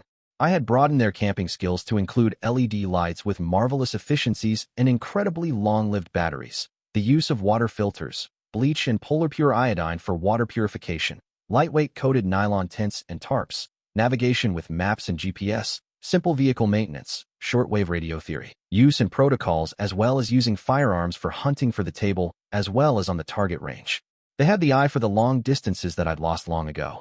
I suggested that they join the military for a short time, just to see how stupid a lot of uncaring people could be in a group and how stupid a person could be and still be in charge of others. Whatever they decided, I was going to fund their further education. I hoped, however, that they'd do the military bit first, as it would give them the ability to swallow a professor's bullshit and regurgitate it at will, then completely forget about it once the course was over. I warned them about science versus pseudoscience, despite people's rabid belief in a subject's misproven validity. After all, once you've spent 8 years of your life swallowing things like sociology to get your PhD, you wouldn't dare admit that it was all crap. I have no doubt that you, rational reader, could name several other schools of thought off the top of your head that, logically, are perpetually swirling down the drain, screaming all the while at the unfairness of it all. To understand how such a thing can hold its own in the face of the bright light of critical thought, remember the lesson of the big lie. With Juliana and I even further removed from the day-to-day operations of the village, we hired Clara to act as our agent in residence. Then we went on vacation. We hired a fully crewed 50-foot sailboat to carry us around the Gulf of Mexico, seeing the sights, eating the foods, and watching the people. We kept in touch with the lawyers and the kids, and kept in contact with Clara. I bought an enormously expensive satellite phone, which normally sat in its charger gathering dust. Damn it. We fished for the big stuff and generally screwed off. We liked the climate so much that we had a villa built up in the hills behind Luculo, on the extreme northeast portion of Puerto Rico. We were generous in hiring locals to cook, clean, and garden the place, but I'd learned my lesson. I kept my hands off. No more gardening. I had a wing built lined with bookcases and big museum-quality display cases. I had my jade and other treasures packed by a professional conservator and shipped, along with all my books and the contents of the gun safe, to the villa. We hosted a few parties, grilled our fair share of beef, pork, chicken, and fish, as well as drank our fair share of wine and other alcoholic drinks. We never had a problem with thieves. Perhaps this will illustrate why. One day I asked the cook for spit-roasted goat for Sunday, and asked her which animal to butcher. She pointed out a young ram about 1,400 feet away. I got my .50 cal rifle down, loaded it, set it against a tree fork, and took the goat's head off. I was sitting at the kitchen table with a newspaper beneath the rifle to protect the table's finish. I was meticulously cleaning it when one of the gardeners sidled up to me and sat down, clutching a cup of coffee. "Senor, what was your job before you came here?" I kept a little smile on my face as I detailed the action with Q-tips. I was a hunter. I could see him thinking, How did a man make enough money as a hunter to retire to a nice place like this? Senor, may I ask, what did you hunt? Oh, I do so love a good setup. I kept my smile as I looked him in the eye. People. He looked at me aghast. My great-great-great-grandfather was a sniper in the United States war between the states. One of my great-great-grandfathers killed Indians from so far away that the native warriors could not see the smoke from his rifle. My great-grandfather hunted for the table. My grandfather shot down German bombers from the deck of a ship. Me? I blinked and shrugged. I swat them down like flies. He crossed himself and fled. Juliana sat down. Your mother was a hamster, and your father smelt off elderberries. I laughed until I cried. He did not. I most strenuously objected. He smelled of Old Spice. Loads of it. She whispered to me, where did that line of shit come from? I nipped her ear and quietly said, most of it's true. I swat flies down like flies. All the rest is documented. I have proof. We never got married, but we carried on as if we were. The kids paid us the occasional visit to catch us up with their lives. Mark and Trina got married. I signed over the house jointly to Mark, Trina, and Clara, and to bless them a decent lifestyle, I gave them a check for $20 million in operating expenses. The Northerners took over the running of the displays. Mark and Trina agreed to continue holding the rendezvous as it provided a lucrative outlet for their meat and produce. We were heading to Houston. I'd leased a plane at the local airport. We were in Texas, answered to the city by the bay, for a month or so. We wanted to celebrate Christmas there. Juliana wanted to get in some shopping, and I wasn't adverse to it, either. We caught many a glance. I thought that we made a rather good-looking couple strolling down to the Galleria, her in her dress, pearls and wrap, me in my suit, fedora and cane. I caught a glimpse of our reflection in a storefront glass and pointed it out to her. We looked like we belonged in The Great Gatsby. I felt that we appeared as if we came from a different time. A better time. Dear listeners, please share your thoughts in the comments section below and don't forget to like, share, and subscribe.